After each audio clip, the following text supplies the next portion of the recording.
Rain hammered against the mansion's glass walls, each drop echoing like a warning from heaven. Eliza Holloway, 6 months pregnant, stood at the bottom of the marble staircase, trembling. Her husband Chase towered above her, his face red with fury, the stench of whiskey heavy in the air. "You've ruined my life," he shouted, his voice slicing through the storm. She pressed a hand to her swollen belly, her voice shaking. "Please, Chase, stop yelling. You're scaring the baby." But Chase wasn't listening.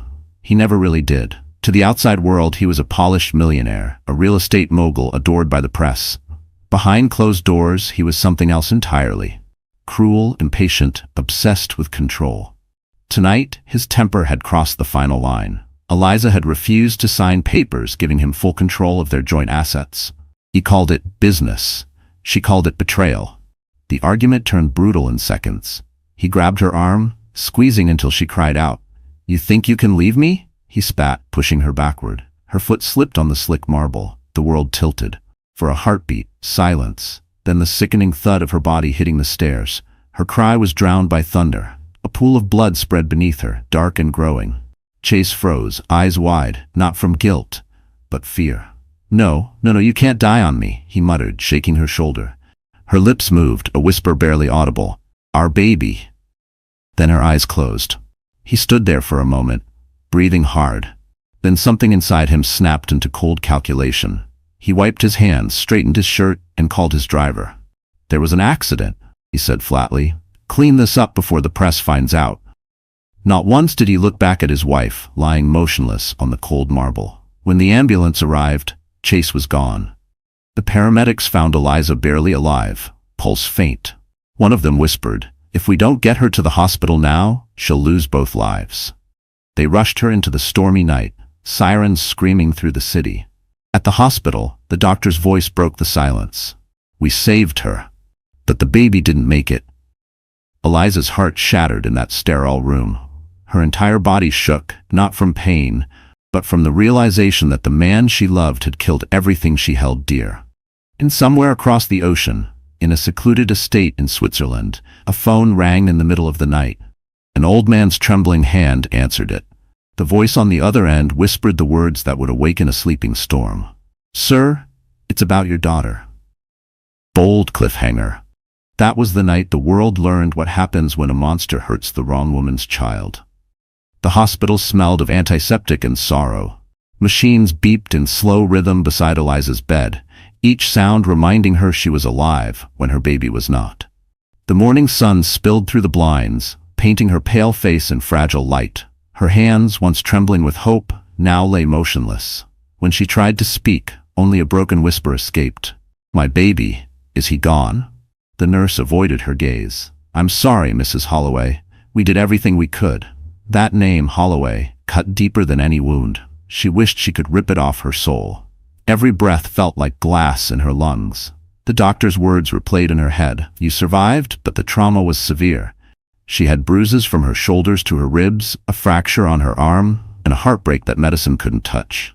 Chase didn't visit, not once. But his PR team did. 2 men in expensive suits arrived that afternoon carrying a legal envelope. "Mr. Holloway sends his regards," one of them said, his tone clinical. "He wants to make sure the media doesn't misunderstand last night's incident. He's prepared a statement for you to sign." Eliza stared at the papers. It said she had fallen accidentally and that her husband immediately called for help. Her hand shook. "He hit me," she said softly. The man's polite smile froze. "Mrs. Holloway, let's not make this emotional. You sign this. You'll receive full medical coverage and a private settlement. If you refuse..." His voice trailed off, sharp as a knife. The nurse, an older woman named Clara, stepped forward. "She's in no condition to talk about this now." The men exchanged a look and left. Clara lingered, her eyes soft with pity. "You should rest, dear." But Eliza couldn't rest. That night, she heard whispers in the hallway. Reporters trying to get inside, hospital staff gossiping about the Millionaire scandal. Even sedatives couldn't numb her thoughts. When she finally fell asleep, nightmares clawed through her mind. Her baby's tiny hand slipping away, Chase's voice echoing like thunder. 3 days later, the hospital discharged her under family request. 2 guards escorted her out of the back entrance to avoid cameras. A luxury car waited, Not Chase's, but his lawyer's. He didn't come himself. Instead, he sent a note. You'll stay at the lake house until things calm down. Don't contact anyone. The lake house was beautiful and prison-like. No phone, no internet, no visitors. The windows overlooked still, empty water. Every night, Eliza woke to the sound of her own screams. Grief twisted inside her until she barely recognized her reflection. But one person hadn't forgotten her. On the 5th night, a knock came at the door. Clara, the nurse, stepped inside, eyes full of urgency. I can't stay long, she whispered, slipping an envelope into Eliza's trembling hands. He needed to know. Eliza frowned. Who? Your father, Clara said. Richard Monroe. The name hit her like a lightning bolt. The man she hadn't spoken to in 10 years. The man she blamed for her mother's death. No, she whispered. He can't know. He mustn't. But Clara pressed her hand gently. He already does, sweetheart. He's coming. Bold cliffhanger. And when Richard Monroe came for his daughter, he didn't come with flowers. He came with a war. Snow fell silently over Geneva as a black limousine wound its way up a mountain road toward a secluded estate. Inside sat Richard Monroe, silver-haired, expression carved from stone. The message from Nurse Clara still burned in his mind. Your daughter is alive, but she's lost the baby. The words had gutted him more deeply than any business failure ever could. He hadn't seen Eliza in over 10 years. 10 years of distance, guilt, and silence. In the world's eyes, Richard Monroe was a ghost. The reclusive billionaire who once built empires across Europe and America, then vanished after his wife's death. But behind that quiet disappearance was a man crushed by regret. He had chased power while his family fell apart. When his wife Laura took their daughter and disappeared, he told himself it was for the best.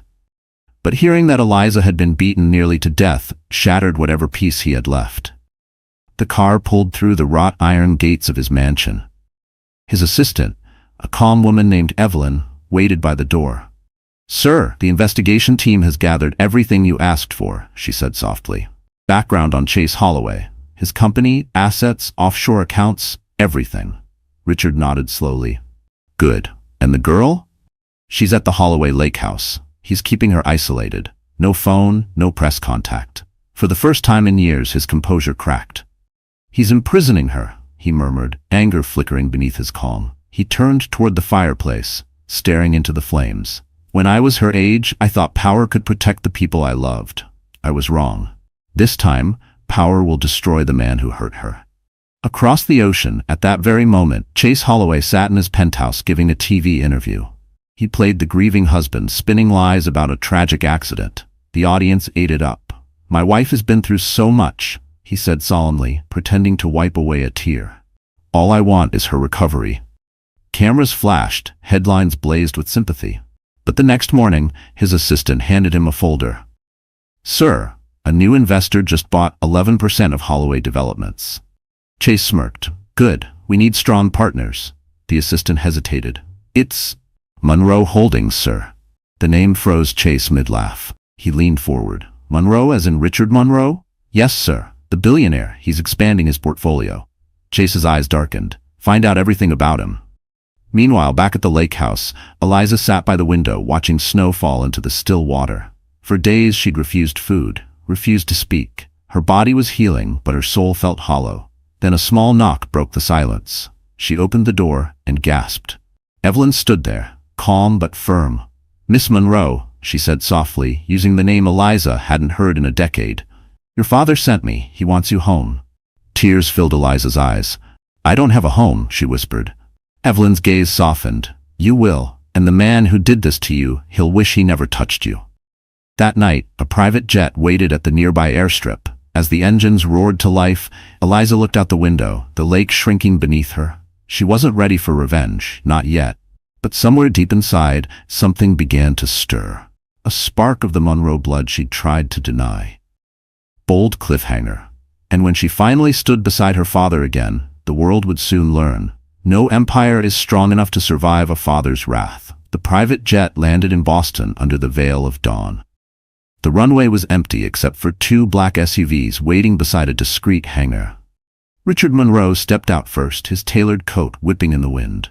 His eyes were sharp, scanning every corner like a man returning to a battlefield he swore he'd never revisit. Behind him, Eliza followed slowly, frail, pale, a shadow of the girl he once knew. For a moment they stood there, neither able to speak. Years of silence, regret, and distance hung between them, heavier than the winter fog. Richard finally took a step forward. "Eliza," he said softly. His voice cracked on her name. She flinched slightly, not out of fear but pain. "You shouldn't have come," she whispered, her voice barely audible. He swallowed hard. "And leave you there? With that animal? I've already made that mistake once. I won't do it again." They drove to a secluded Monroe property on the outskirts of the city, a mansion hidden behind acres of frozen woods. It was quiet, peaceful, almost sacred.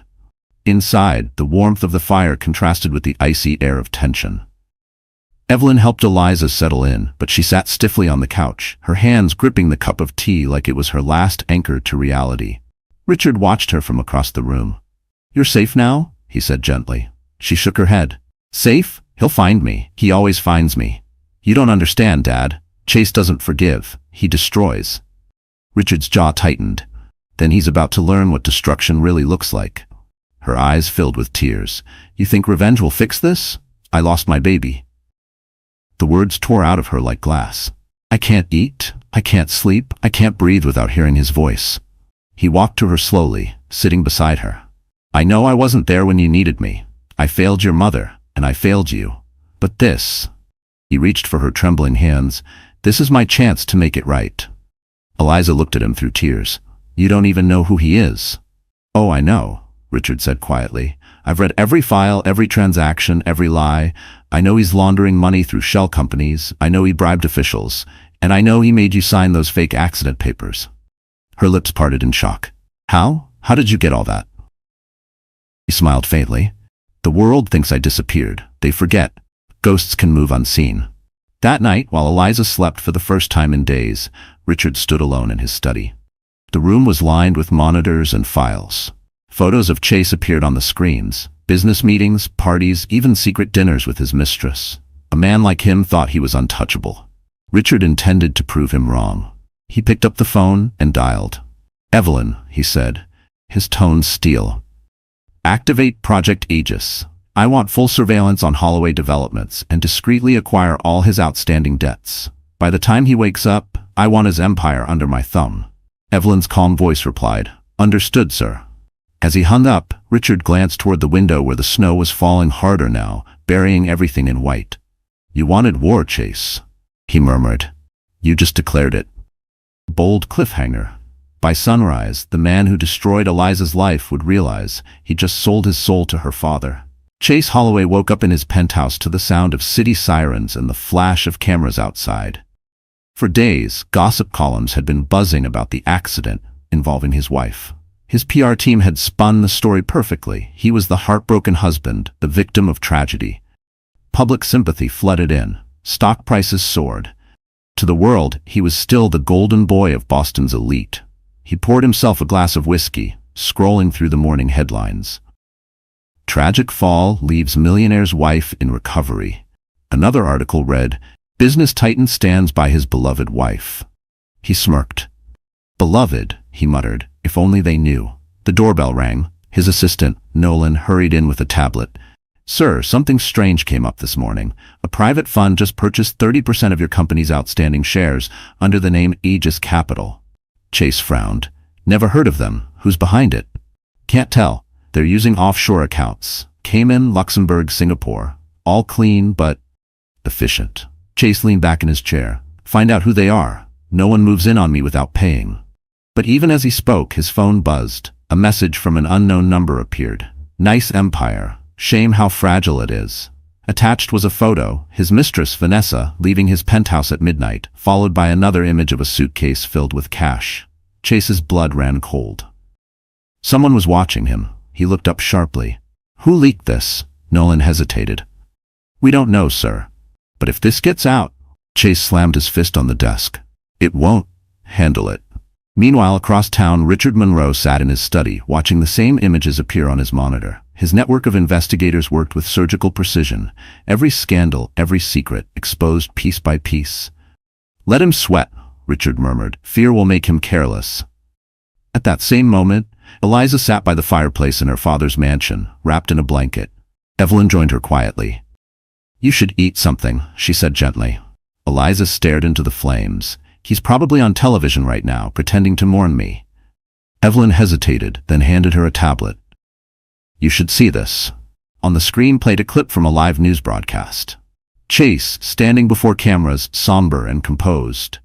"My wife is recovering in a private facility. I love her dearly, and I ask for privacy in this difficult time." Eliza's lip trembled. "He killed my baby." Evelyn placed a steady hand on her shoulder. "Then let the world see who he really is. You don't need to scream to destroy a man like him. You just need the truth." That night, while Chase entertained investors at a luxury bar, one of his contacts pulled him aside. "You're in trouble, Holloway," the man whispered. "Someone's buying out your debts. Someone powerful. The name Monroe keeps coming up." Chase froze. "Monroe? As in Richard Monroe?" The man nodded. "The same. Word is he's back, and he's coming for blood." Chase laughed nervously, though his pulse spiked. "That old fossil? He's been dead to business for a decade." The man shrugged. "Maybe, but if I were you, I'd start praying." Chase turned toward the city skyline, his reflection warped in the glass. For the first time in years, fear crept into his bones. Somewhere out there, an unseen enemy was tightening a noose, and he didn't even know why. Bold cliffhanger. He didn't know it yet, but every empire he built was already collapsing, one silent signature at a time. Eliza awoke in the middle of the night, drenched in sweat. The mansion was silent except for the faint crackle of the fire downstairs. Every time she closed her eyes, she saw the same nightmare. Her baby's tiny hand slipping away, Chase's furious face above her, and the sound of her own scream echoing down the marble stairs. She pressed a shaking hand to her stomach, whispering through tears, "I'm sorry. I couldn't save you." For days she refused to speak, refused to eat. Her body was healing, but her mind was trapped inside that night. The staff moved quietly around her, afraid to disturb her silence. Richard watched from a distance, helpless. He had spent his life controlling everything, markets, boardrooms, governments, but he couldn't control the grief inside his daughter's eyes. One morning, he sat beside her on the balcony, the winter air biting cold. "You know," he said softly, "when your mother died, I stopped living too. I buried myself in work and called it survival. But it was cowardice." Eliza didn't look at him. "You weren't there for us." He nodded slowly. "You're right. I wasn't. I thought success could make up for absence. It doesn't." He paused, voice thick with regret. "But I can be here now, if you let me." Tears burned her eyes. "You can't bring him back, Dad. My baby's gone." "No," he said gently, "but you're still here, and he deserves to have a mother who lives, not one who dies in silence." That night, Evelyn entered the study holding a folder. "Sir, we traced the offshore accounts. Chase has been laundering investor funds through dummy companies. If we expose this, his empire collapses." Richard looked at Eliza, who had been standing quietly in the doorway. "What do you want me to do?" he asked her. She hesitated. "You want me to say destroy him?" "I want you to choose," he said simply. Eliza's eyes glistened. "I don't want revenge," she whispered. "I just want him to face the truth, to feel what he made me feel." Richard's expression softened. "Then we'll give him that, and more." The next day, news outlets began receiving anonymous tips, financial documents, wire transfers, and photos of Chase with his mistress, Vanessa, in private villas and hotel rooms. The headlines shifted overnight from sympathy to suspicion. Billionaire's charity funds under audit. Sources question Holloway marriage scandal. In his office, Chase exploded. "Who's feeding them this garbage?" he shouted, slamming his phone. His assistant stammered, "Sir, I think it's coming from someone inside our investor group." "Find them," Chase growled, "and make them disappear." Meanwhile, in the Monroe mansion, Eliza walked through the grand hallway dressed in soft gray. Her steps were slow but steady. She stopped in front of a nursery that had been empty for years, her mother's old room for her. Inside were dusty toys, faded wallpaper, and an unfinished music box. She wound it gently. A soft lullaby filled the air. Richard appeared behind her. "That was yours," he said quietly. "You used to fall asleep to it." Eliza looked at him with tears in her eyes but managed a small smile. "Then I'll keep it. For him." For the first time, she didn't cry when she said her baby's name. Something in her had shifted, not healed, but hardened. She wasn't the same fragile woman who had fallen down those stairs. She was something new, Bold cliffhanger. And as the storm gathered outside, Eliza whispered to herself, "If he made me break, I'll show him what breaking really means." Morning light filtered through the Monroe estate, touching the edges of power and pain that filled the house. Eliza sat in the library, surrounded by piles of documents. Evelyn had brought them, financial reports, emails, letters, each one another brick in the wall closing around Chase Holloway. "These," Evelyn said, sliding a flash drive across the table, "were taken from his private server. He's been funneling investor money into illegal property deals overseas. If this goes public, he's finished." Eliza turned the flash drive in her hand, her reflection glinting on its metallic surface. "How did you get these?" Evelyn gave a small, mysterious smile. "Let's just say, there are people who still owe your father favors." Richard entered the room, his presence commanding but calm. "We move carefully. Chase still has influence. The wrong leak could turn the press against us." Eliza looked up at him. "He doesn't deserve careful, Dad." Her voice carried a quiet fire. "He deserves to lose everything he ever used to hurt people." Richard studied her, then nodded. "You're starting to sound like me." She met his gaze. "No, I'm starting to sound like someone who's done being afraid." That night, Evelyn arranged a private meeting between Richard and a financial journalist named Marcus Kane, a man known for exposing corporate corruption. They met at a dimly lit restaurant in downtown Boston, one where deals and betrayals were often traded over fine wine. Richard arrived first, discreet and composed. "Mr. Monroe," Marcus greeted, sliding into the booth. "You've been a ghost for years. Why break silence now?" Richard's eyes hardened. "Because a man who calls himself a leader beat my daughter until she lost her child. And I intend to make him answer for it." Marcus raised an eyebrow. "You're asking me to start a war?" Richard leaned forward. "No, I'm giving you the truth. What you do with it, that's up to you." He placed a sealed envelope on the table. Inside were the documents, proof of Chase's embezzlement, photos with government officials, even wire transfers signed in his name. Marcus hesitated. "This could destroy him."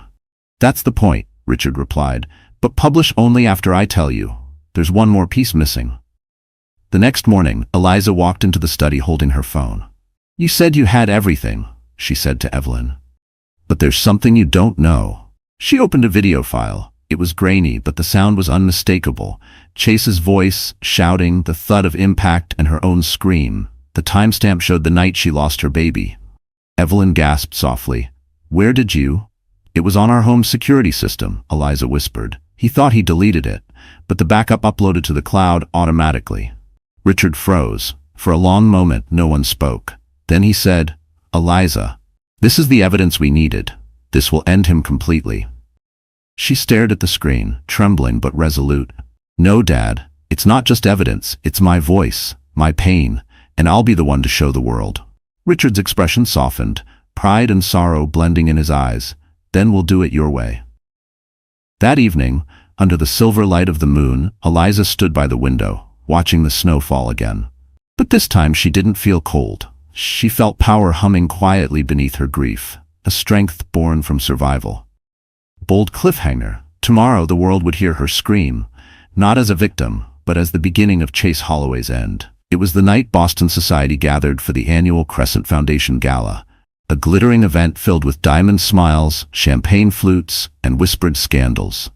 Cameras flashed as limousines pulled up in front of the Grand Hotel ballroom. Inside, Chase Holloway stood among his circle of power brokers, every inch the polished millionaire he pretended to be.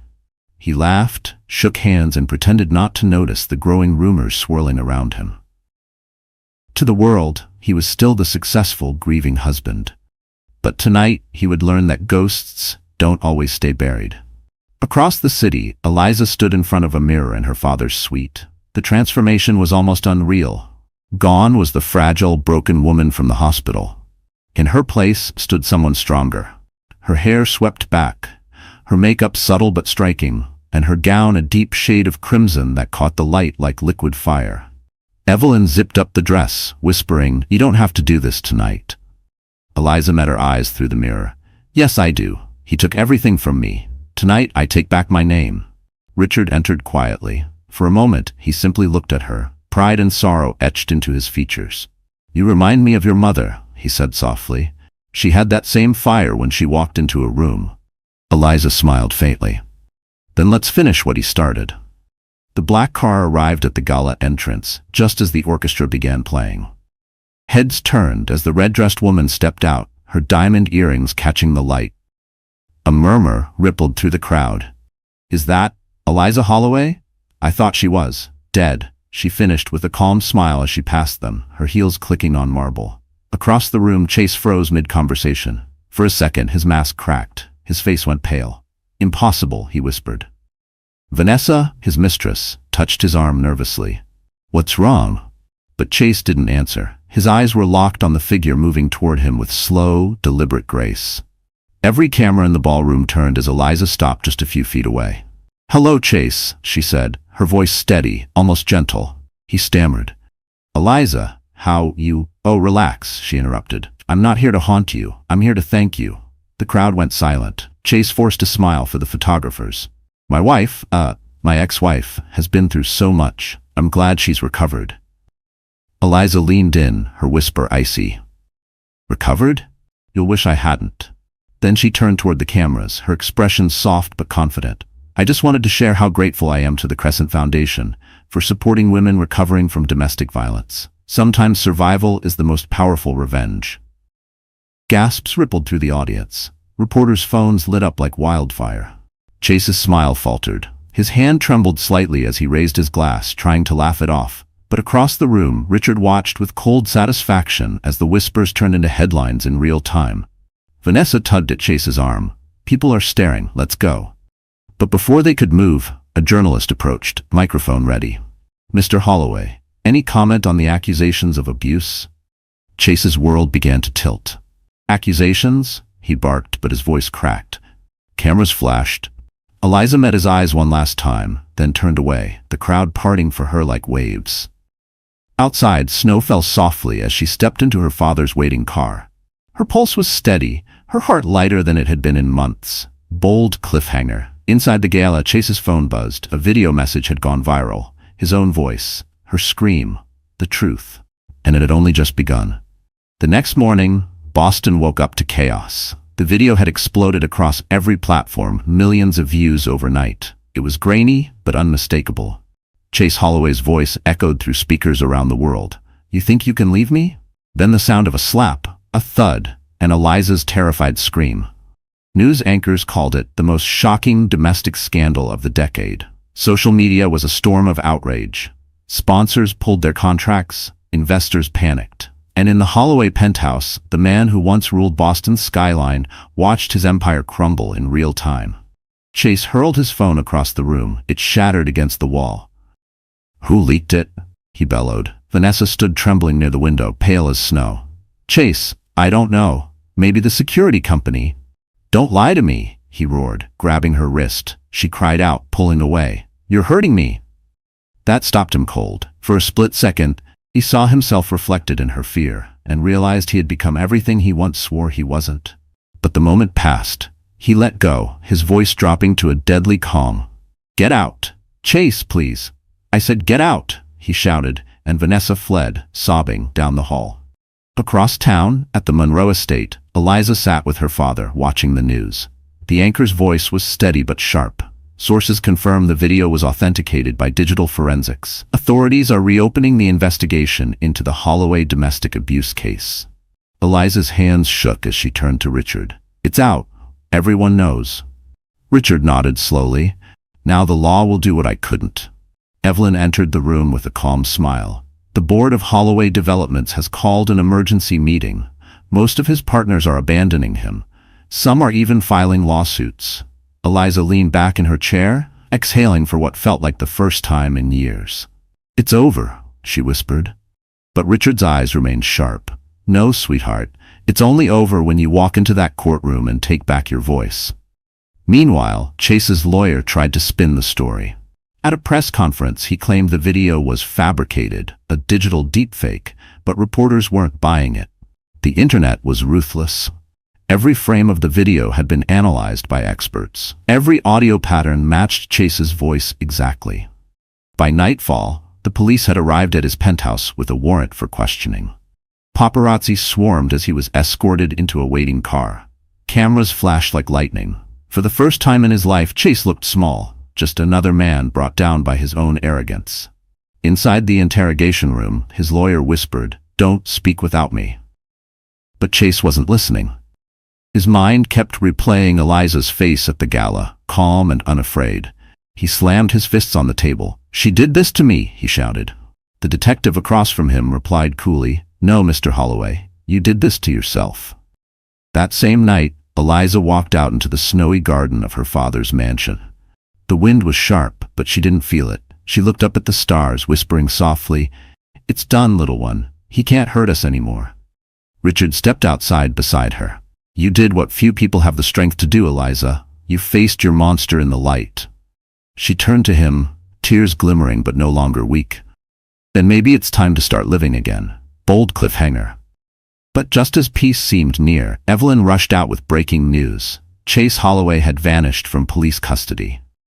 The news hit like an earthquake. Chase Holloway escapes police custody. By sunrise, the story had flooded every channel. Reporters shouted over each other outside police headquarters, trying to explain how one of the most notorious men in the country had simply disappeared. Inside the Monroe estate, tension hung heavy in the air. Eliza gripped her phone so tightly her knuckles turned white. "How could he just vanish?" she whispered. Evelyn stood by the window, scanning every update on her tablet. The transfer car was hijacked. No one saw who did it. The officers were found unconscious by the side of the road. Richard paced near the fireplace, his calm demeanor cracking for the first time. "This isn't an escape," he said darkly.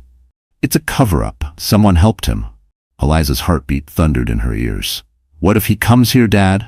What if he won't," Richard interrupted, his voice firm. "Not without consequence. I've already doubled security. No one gets near you without going through me." But even as he spoke, his gut twisted. He knew men like Chase. Cornered animals didn't surrender. They bit back. Meanwhile, miles away, a black SUV sped down an abandoned road outside the city. Inside, Chase sat in the back seat, blood crusted at the corner of his lip.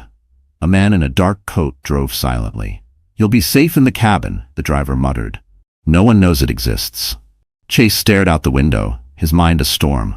Everything he'd built was gone, his company seized, his accounts frozen, his name dragged through the mud. But beneath the ruin, anger burned like gasoline. "They think they can destroy me?" he hissed. "I'll make them pay. I'll make her pay." That night, Eliza couldn't sleep.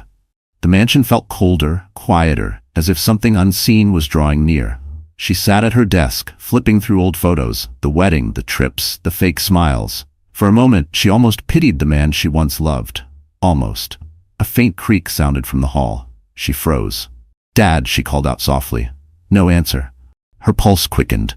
She reached for her phone, but then the door opened. It was Richard, still in his robe. "I couldn't sleep either," he said with a weary smile. "I thought I'd check on you." She exhaled shakily. "You scared me."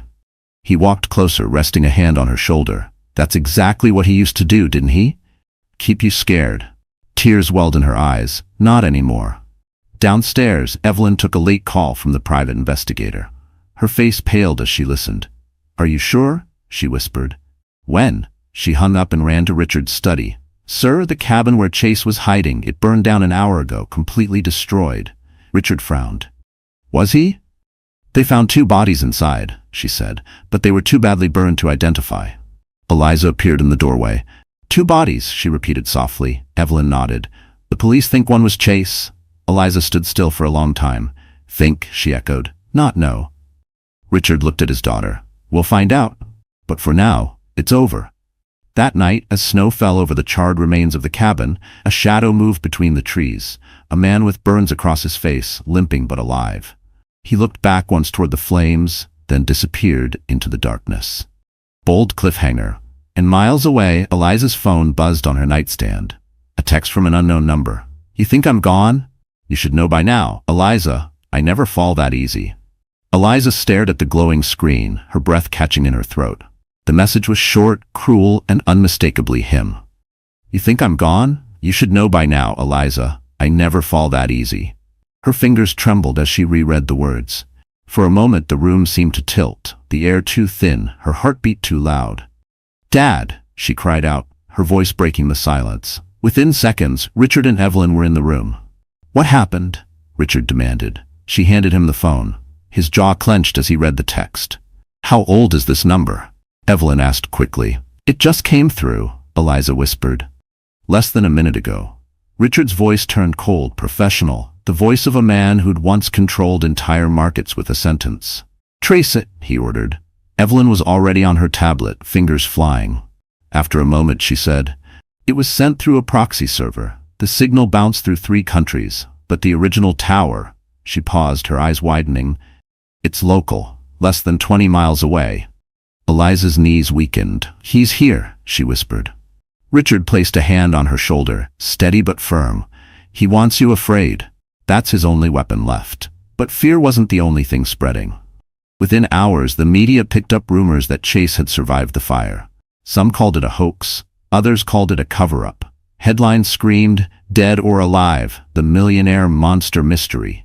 Online forums exploded with conspiracy theories. People debated whether the burned body had been a decoy. Richard, meanwhile, moved into crisis mode.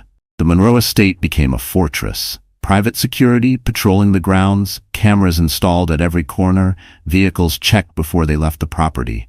But for Eliza, no amount of locks or guards could make her feel safe. That night, she sat in her old childhood room, staring at the nursery mobile her father had restored. It spun gently in the candlelight, the melody soft and haunting. She whispered to the empty air, "Why can't you just stay dead?" Downstairs, Richard met with an old contact, a man named Victor Hall, a former intelligence officer turned private security expert. "Find him," Richard said, voice like steel. "I don't care what it takes." Victor nodded. "If he's alive, we'll get him." For 2 days, there was silence. Then on the 3rd morning, Victor called. "We found the car he used after the escape, abandoned in a warehouse near the docks. And sir, there's something else." "What?" Richard asked. Victor hesitated. "There was a camera inside, hidden. It was watching the street outside your estate. It's been transmitting for days." Richard's stomach dropped. "He's been watching us." He turned to Evelyn.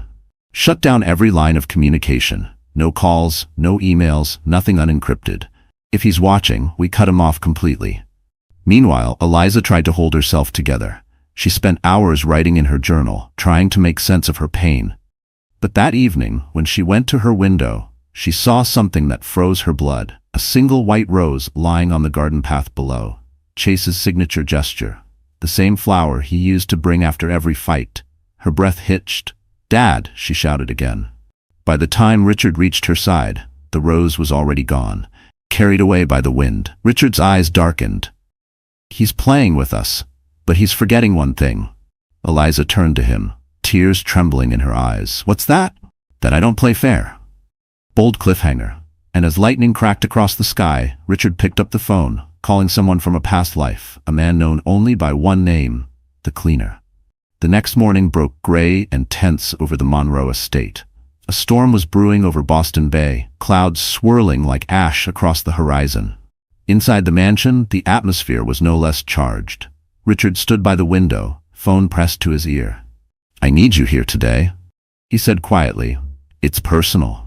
The voice on the other end chuckled darkly. "You only call me when it's personal."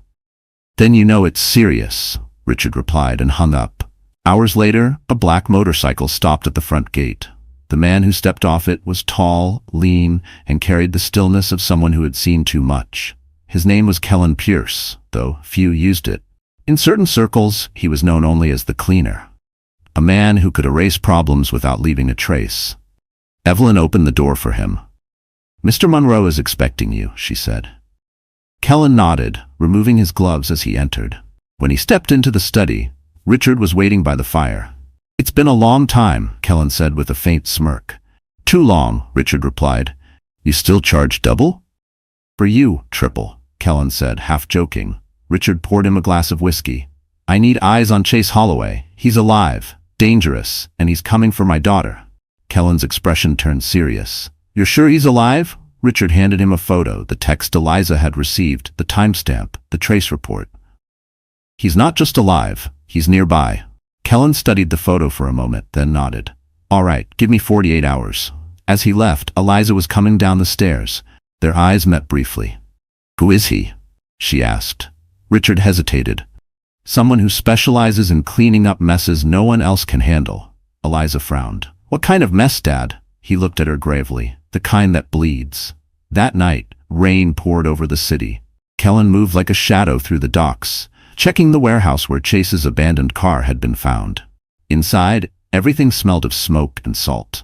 He crouched near the floor, running his fingers over a patch of soot. Then he saw it, a footprint, fresh, leading toward a broken side door. Outside, a boat engine hummed softly in the darkness. Kellen raised his binoculars. A figure stood on the deck of a small yacht, face partially hidden under a hood. Even from a distance, Kellen recognized him. Chase Holloway. He lifted his phone and dialed Richard. "You were right. He's alive. Dock 12, Pier South." "Don't engage," Richard ordered. "Just confirm and report back." But before Kellen could reply, headlights flared behind him. A black SUV screeched to a stop and two armed men jumped out. Bullets tore through the night. Kellen dove behind a stack of crates, returning fire. The yacht engine roared to life, speeding into the fog. "Kellen?" Richard's voice crackled through the phone. "Report." Kellen ducked behind cover, breathing hard. "He's got protection. Military precision. Whoever's backing him, they're not amateurs." Back at the mansion, Eliza heard the exchange over the speakerphone. Her stomach turned cold. "He's not just hiding," she said softly. "He's planning something." Richard's face darkened. "Then we'll be ready." Kellen's voice came through again. "You'd better move fast. If Holloway's not running, it means he's hunting." As the line went dead, thunder rolled across the city. Eliza stood frozen, staring into the storm outside the window. Bold cliffhanger. And somewhere beyond the waves, on a boat cutting through the fog, Chase Holloway whispered into a satellite phone. "She took my empire. Now I'll take her father." The storm had passed, but tension clung to the air like humidity before lightning. Richard Monroe hadn't slept in 2 days. Every security camera, every motion sensor in the estate flickered across the monitors in his study. He could feel it. Chase Holloway was close. Too close. Evelyn entered quietly with coffee. Kellen's last report came in. He tracked one of Holloway's men buying weapons on the black market. "They're building something." Richard's eyes narrowed. "Building what?" "A plan," Evelyn said simply. Upstairs, Eliza tried to keep herself busy. She painted in the sunroom, a habit her mother had taught her when she was a child. But no matter how bright the colors, her brush always ended up painting shadows. When she looked down at her hands, she realized they were trembling. The piece she tried to rebuild was unraveling. Her phone buzzed. Unknown number again. Her heart skipped a beat. She opened it slowly, expecting another threat. But it wasn't a message, it was a video. She pressed play. The image was blurry at first, then sharpened. A camera pointed at her father's car outside the estate gate. A man's voice, Chase's voice, spoke from behind the lens. "Tick-tock, Eliza. Every empire falls eventually. You can't hide behind your daddy forever."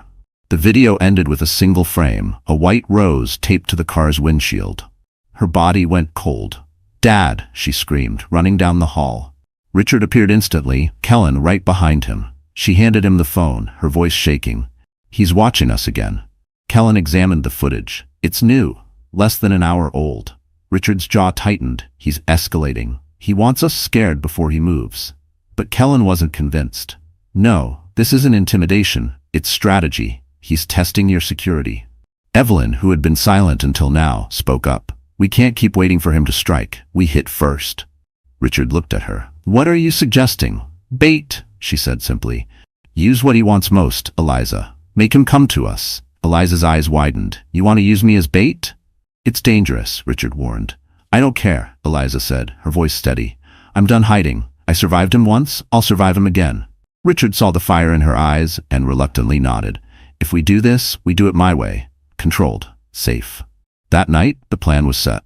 A decoy event, a charity fundraiser in the city under Eliza's name. Invitations went out publicly, a clear lure for anyone watching. Security teams filled the building discreetly. Kellen positioned himself on the rooftop across the street, earpiece in place. As guests arrived, cameras flashed. Eliza stood poised in a navy gown, smiling for the crowd, though her heart pounded beneath the fabric.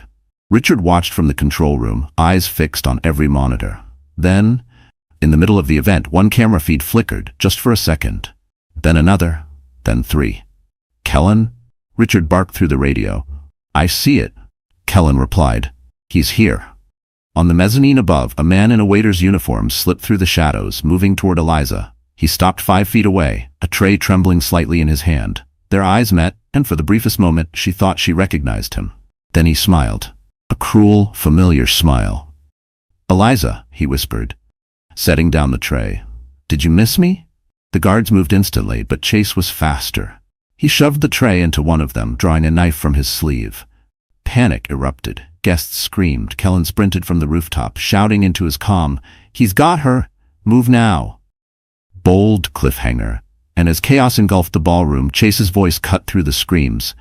"You took my child, Eliza. Now I'll take everything you love." The ballroom had erupted into chaos. Screams echoed off marble walls as guests scrambled for cover. Wine glasses shattered, chandeliers swung violently above, and Chase Holloway stood in the center of it all, knife gleaming in his hand, eyes wild with rage. Eliza backed away slowly, her breath ragged, heart hammering in her chest. The sound of her own pulse drowned out everything. "You shouldn't be alive," she whispered. Chase grinned, blood already dripping from a shallow cut on his cheek. "Neither should you." Guards rushed him, but he moved like a predator. One slash, one strike, every motion precise. He grabbed Eliza's arm and pulled her close, the blade grazing her skin. "You took my empire," he hissed. "Now I'll make you watch me burn yours." From the upper balcony, Kellen drew his pistol. "Let her go, Holloway," Chase sneered. "You shoot me, and the whole world sees her blood on your hands." Eliza struggled, kicking free for a moment, knocking the knife from his grip.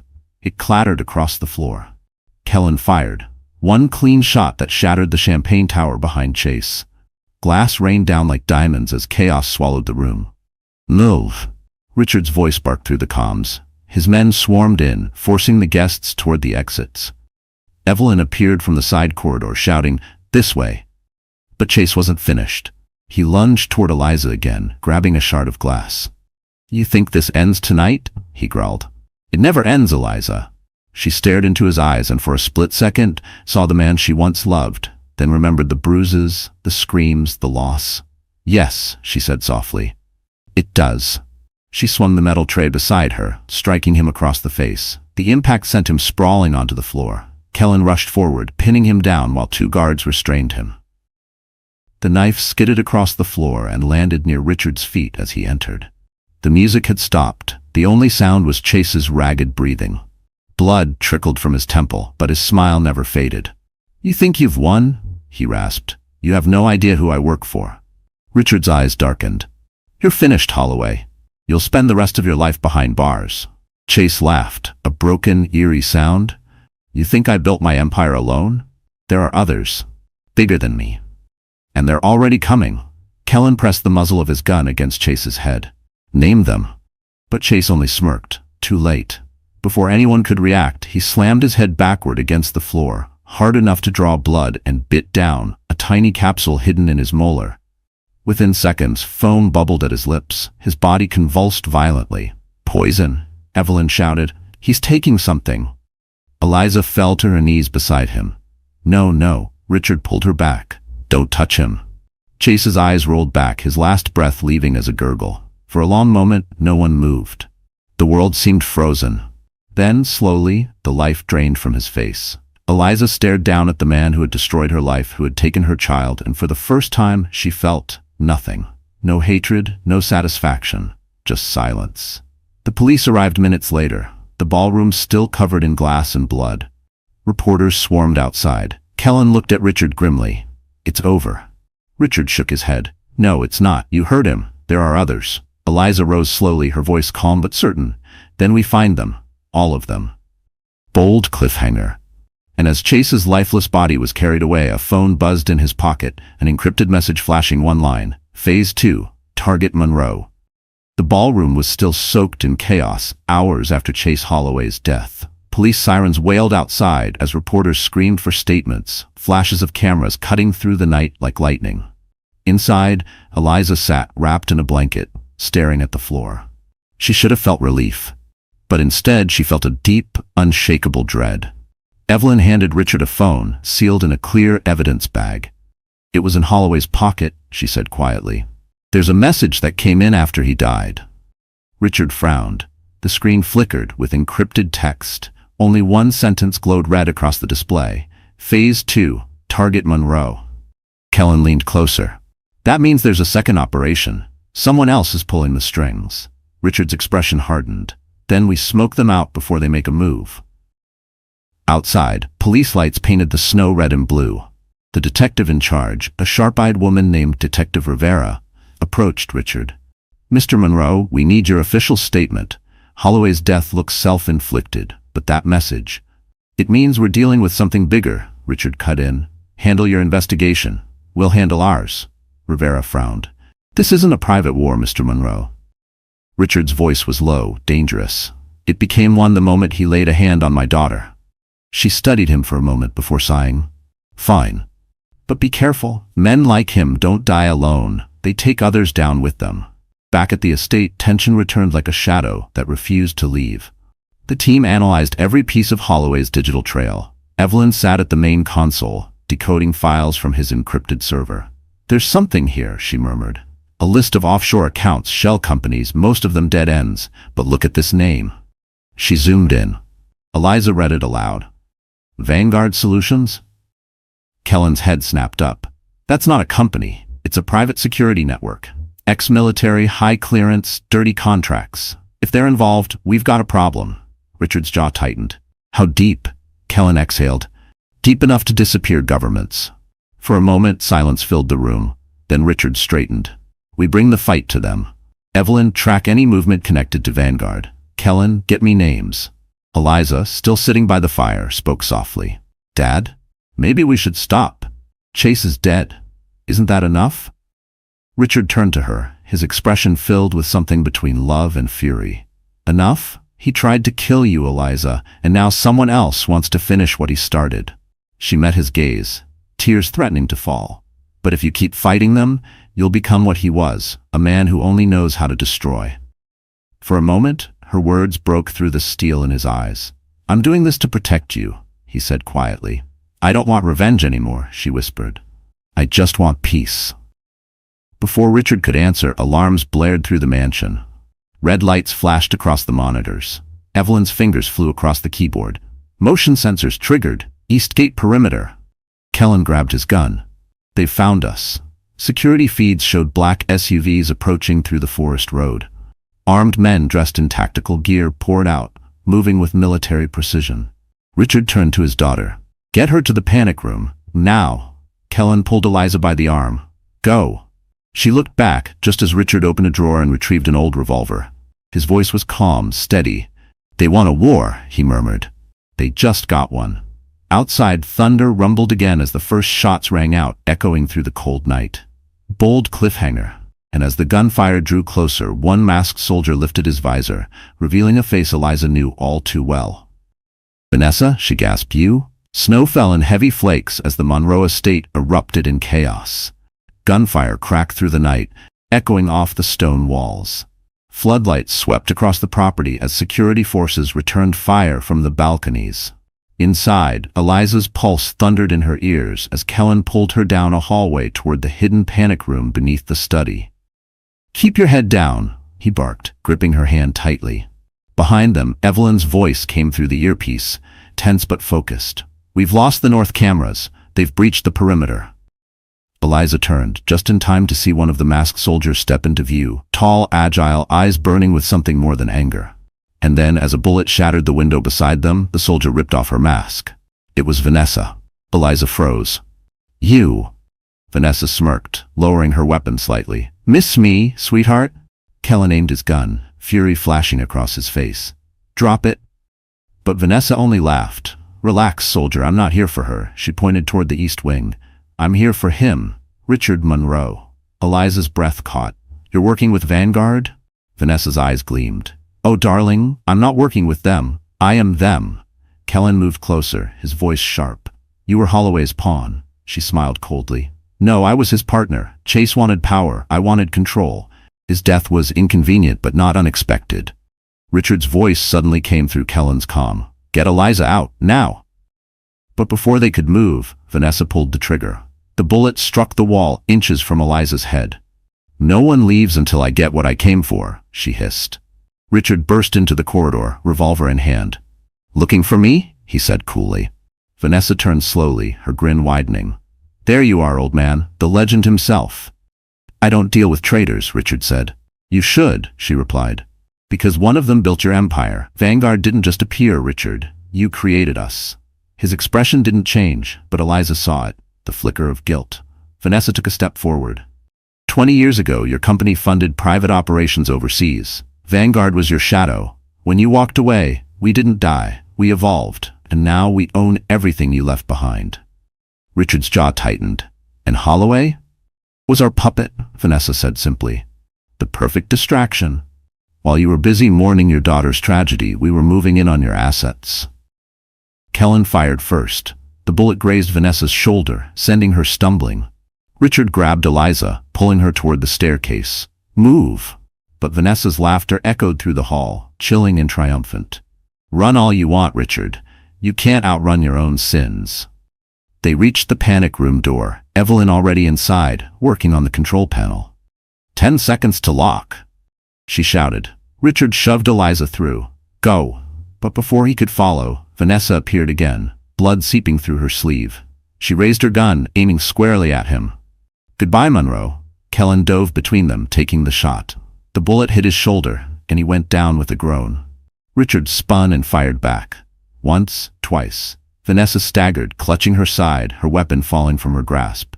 Evelyn slammed the panic room door shut, just as another explosion rocked the estate. Dust rained from the ceiling. Alarms wailed. Eliza knelt beside Kellen, pressing her hand to his wound. Stay with me. He grimaced through the pain. You're stronger than you think. Outside, through the shattered windows, Vanessa's voice rang out faintly over the smoke and chaos. You can't hide forever, Eliza. Your father's past belongs to me now. Bold cliffhanger. And as the flames spread through the estate, Evelyn whispered the words that made Eliza's blood run cold. She's right. Vanguard was your father's creation. The panic room door sealed with a heavy metallic thud. The world above them burned.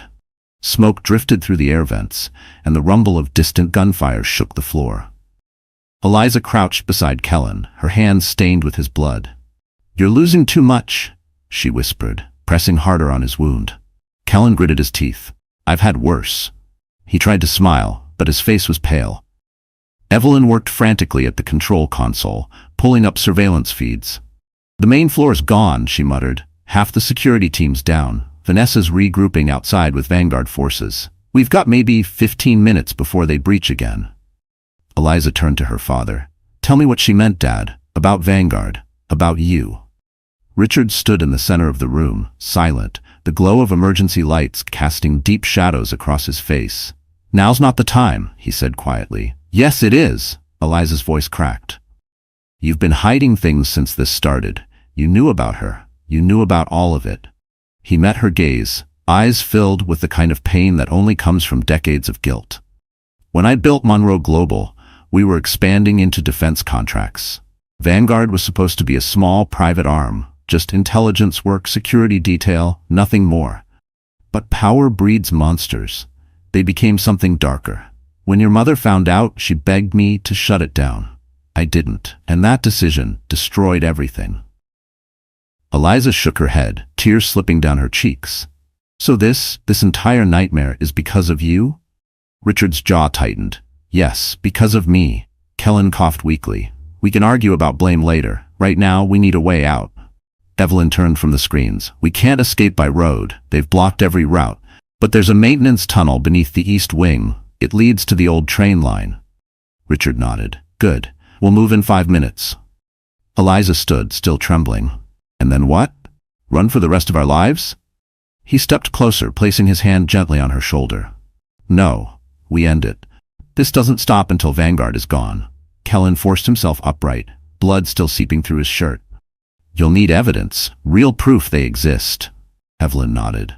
There's a master server at Vanguard headquarters. Every contract, every operation, every name is archived there. Where? Richard demanded. New York, she said. Lower Manhattan, under the guise of a tech firm called VTech Global. Eliza took a shaky breath. Then that's where we go.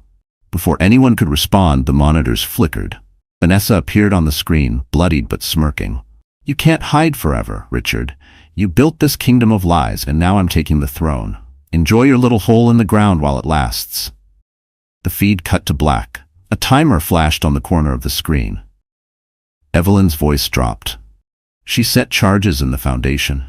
The whole estate's rigged to blow. Richard grabbed Eliza's hand. Move. They helped Kellen to his feet and fled through the narrow escape tunnel as the timer ticked down. The air was thick with dust and heat, the sound of crumbling stone echoing behind them. Eliza glanced back once, seeing the home that had been both her prison and her sanctuary engulfed in flames. Her father's empire, his guilt, reduced to ash. When they finally emerged into the freezing night, the explosion hit. The ground trembled. Fire lit the sky. Eliza turned to her father, voice trembling. She won't stop, will she? Richard stared into the inferno, his expression unreadable. No, he said quietly.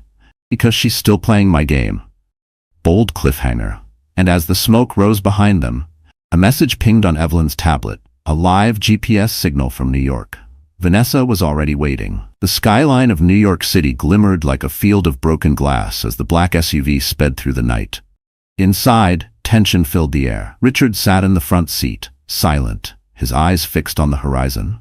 Beside him, Evelyn scrolled through encrypted files on her tablet, tracking the faint GPS signal that pulsed on the screen, Vanessa's trail. In the back seat, Eliza sat next to Kellen, who was pale but conscious. His arm was in a makeshift sling, his jaw tight with pain. You shouldn't have come, she said softly. He gave her a weak grin. And missed the grand finale? Not a chance. She almost smiled. Almost. But then her gaze fell on the distant skyline, and the weight of what lay ahead sank in. This was it. The end of her father's empire. The end of the nightmare. Or both. Evelyn's voice cut through the silence. We've confirmed the signal. Vanessa's at VTech Global. She's not hiding anymore. Richard's eyes hardened. Then she wants us to come. Kellen nodded. A trap. Guaranteed. Let her think it's working, Richard said. This time, she underestimates the wrong people. They parked several blocks away from the towering glass structure that served as VTech Global's headquarters. It was nearly midnight, but the lights were still on, humming with artificial life.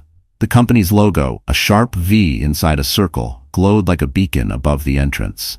From the shadows, Eliza studied the building. How do we get in? Evelyn pulled a small device from her coat pocket. Through the service tunnel. I used to handle Monroe Global's tech partnerships. Some habits die hard. Kellen smirked. And here I thought I was the criminal. They entered through a maintenance hatch beneath the loading dock. The tunnel was narrow, lined with cables and humming machinery. Every step echoed like a heartbeat. Richard led the way, flashlight cutting through the dark. Once we reached the main server room, we copy everything. Names, accounts, operations. Once it's out in the open, Vanguard dies. But when they reached the lower corridor, something felt wrong. Too quiet. Too clean.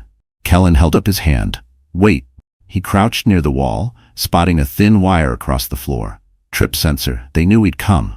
Evelyn's face went pale. They're watching. Before anyone could move, lights blazed overhead, speakers crackled. Then Vanessa's voice filled the air, smooth and venomous. Welcome home, Richard. You brought the family. How touching. Richard looked up toward the ceiling cameras. End this, Vanessa. You've lost. Her laughter echoed through the hallway. Lost? You're standing in my server room. You're in the heart of Vanguard. Every file, every secret, it all belongs to me now, including you. Doors slammed shut behind them, locking into place with heavy bolts. Eliza's pulse raced. She's trapping us in. Vanessa appeared on a large monitor at the end of the hall, her face half lit, eyes cold. You destroyed my partner, my empire, my future, so I took something of yours. Guess what? Evelyn's tablet buzzed. A live feed opened, camera footage of a small private jet, engines roaring to life on a nearby runway. The pilot's face turned toward the camera. Richard froze. That's your driver, Vanessa said sweetly. And on that plane are your company's last surviving records. Everything you've built, every asset about to vanish. Richard clenched his fists. You won't get away with this. Vanessa smiled. Oh, I already have. Suddenly the monitors flickered, and Evelyn gasped. She's overriding the building's security grid. She's going to blow the data vault. Kellen grabbed Eliza's arm. Move. We have to get to the server room now. They sprinted down the hallway as alarms blared, red lights flashing overhead. The floor trembled. The building was about to detonate. Eliza looked back at the screen, Vanessa's smirking face frozen on the monitor. "You want to play God?" she shouted. "Then burn with your kingdom." Bold cliffhanger. And as the first explosion rocked the floor beneath them, the doors to the server vault burst open, revealing Vanessa herself alive, armed, and waiting. The skyline of New York City glimmered like a field of broken glass as the black SUV sped through the night. Inside, tension filled the air. Richard sat in the front seat, silent, his eyes fixed on the horizon. Beside him, Evelyn scrolled through encrypted files on her tablet, tracking the faint GPS signal that pulsed on the screen, Vanessa's trail. In the back seat, Eliza sat next to Kellen, who was pale but conscious. His arm was in a makeshift sling, his jaw tight with pain. "You shouldn't have come," she said softly. He gave her a weak grin. "And missed the grand finale? Not a chance." She almost smiled, almost. But then her gaze fell on the distant skyline, and the weight of what lay ahead sank in. This was it, the end of her father's empire. The end of the nightmare, or both. Evelyn's voice cut through the silence. "We've confirmed the signal. Vanessa's at VTech Global. She's not hiding anymore." Richard's eyes hardened. "Then she wants us to come." Kellen nodded. "A trap, guaranteed." "Let her think it's working," Richard said. "This time she underestimates the wrong people." They parked several blocks away from the towering glass structure that served as VTech Global's headquarters. It was nearly midnight, but the lights were still on, humming with artificial life. The company's logo, a sharp V inside a circle, glowed like a beacon above the entrance. From the shadows, Eliza studied the building. "How do we get in?" Evelyn pulled a small device from her coat pocket. "Through the service tunnel. I used to handle Monroe Global's tech partnerships. Some habits die hard." Kellen smirked. "And here I thought I was the criminal." They entered through a maintenance hatch beneath the loading dock. The tunnel was narrow, lined with cables and humming machinery. Every step echoed like a heartbeat. Richard led the way, flashlight cutting through the dark. "Once we reach the main server room, we copy everything. Names, accounts, operations. Once it's out in the open, Vanguard dies." But when they reached the lower corridor, something felt wrong. Too quiet, too clean. Kellen held up his hand. "Wait." He crouched near the wall, spotting a thin wire across the floor. "Trip sensor." They knew he'd come. Evelyn's face went pale. "They're watching." Before anyone could move, lights blazed overhead. Speakers crackled. Then Vanessa's voice filled the air, smooth and venomous. "Welcome home, Richard. You brought the family. How touching."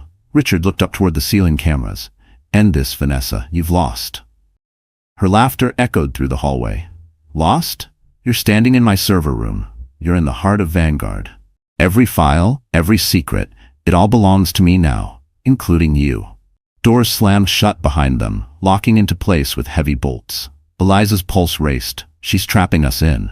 Vanessa appeared on a large monitor at the end of the hall, her face half-lit, eyes cold. "You destroyed my partner, my empire, my future. So I took something of yours. Guess what?" Evelyn's tablet buzzed. A live feed opened, camera footage of a small private jet, engines roaring to life on a nearby runway. The pilot's face turned toward the camera. Richard froze. "That's your driver," Vanessa said sweetly. "And on that plane are your company's last surviving records. Everything you've built, every asset about to vanish." Richard clenched his fists. "You won't get away with this," Vanessa smiled. "Oh, I already have." Suddenly, the monitors flickered, and Evelyn gasped. "She's overriding the building's security grid. She's going to blow the data vault." Kellen grabbed Eliza's arm. "Move. We have to get to the server room now." They sprinted down the hallway as alarms blared, red lights flashing overhead. The floor trembled. The building was about to detonate. Eliza looked back at the screen, Vanessa's smirking face frozen on the monitor. "You want to play God?" she shouted. "Then burn with your kingdom." Bold cliffhanger. And as the first explosion rocked the floor beneath them, the doors to the server vault burst open, revealing Vanessa herself, alive, armed, and waiting. The server vault opened into a low, humming chamber lined with racks of glowing hardware. Red emergency lights painted long shadows across polished floor tiles. Vanessa stood at the center, rifle cradled, breath steady, eyes like twin coals. Behind her, the control panel flashed a countdown. 0:42 seconds. Eliza hit the floor, sliding low, Kellen dragging her toward the server stacks. "Find everything," he snapped. "Copy and burn it to every channel we can." Evelyn was already typing, palms moving like trained birds, ripping encrypted files apart, diverting them through multiple circuits. Richard planted his shoulder against a rack, bracing for impact, watching Vanessa like a ruler measuring a threat. She smiled, a slow, patient thing. "You think you can steal my prize?" she purred. "It's already mine." Eliza crawled between the stacks, hand shaking as she plugged a drive into the main terminal. Lines of code scrolled her screen like rain. Evelyn shouted, "We're in, but they have active wipes. Mirror copies are failing." Vanessa's rifle clicked forward. "Stop," she said, voice flat. "Walk away. Let me take what's mine." Kellen rose, flinching through pain, and faced her. "You weaponize names. People die." Vanessa blinked, almost hurt, as if his morality surprised her. "They were instruments," she answered. "Tools in an economy of power. This is repair." Richard stepped forward, voice low but clear. "Release the building, Vanessa. You've taken enough lives." She laughed, bright and mad. "You built the machine, Richard. Don't act surprised when the gears turn." The countdown ticked, louder now, echoing in the room. Evelyn cursed. 40 seconds. Kellen lunged, grabbing for Vanessa's arm, trying to snatch the rifle. Metal clanged, a struggle that smelled of salt and fear. Vanessa twisted, firing a warning shot that shattered a rack overhead. Sparks rained down. For a heartbeat, the room was a storm of noise. Then Richard moved, faster than anyone expected, smashing into Vanessa, wrenching the rifle sideways. The barrel discharged harmlessly into a bank of cooling fans. Evelyn cried, "Copy finally complete. We have it. Every ledger, every name." Eliza sobbed, relief sharp as winter air. Vanessa writhed, pinned beneath Richard's weight, blood darkening her sleeve. "You think this ends with files?" she spat. "You don't know what I could call." Kellen dragged a nearby cuff and snapped it around her wrist. "Not today." Sirens wailed near. Through the broken glass, the skyline glowed as dawn threatened. The servers hummed, their secrets now public, pushed out to feeds and inboxes across the world. Vanessa glowered, exhausted and furious. "You exposed me," she hissed. "Good. I wanted to be seen." Richard held her gaze without mercy. "You will be judged." Her laughter broke ragged. "Maybe, or maybe you will be." The police burst in, tactical teams sweeping the room. Detective Rivera pushed forward, eyes hard. "Hands up, everyone." Guards moved, guns trained. Evelyn handed a duplicate drive to Rivera. "Everything," she said. "All of it. Names, transactions, the server logs." Rivera took it, stunned. "This will topple them," she breathed.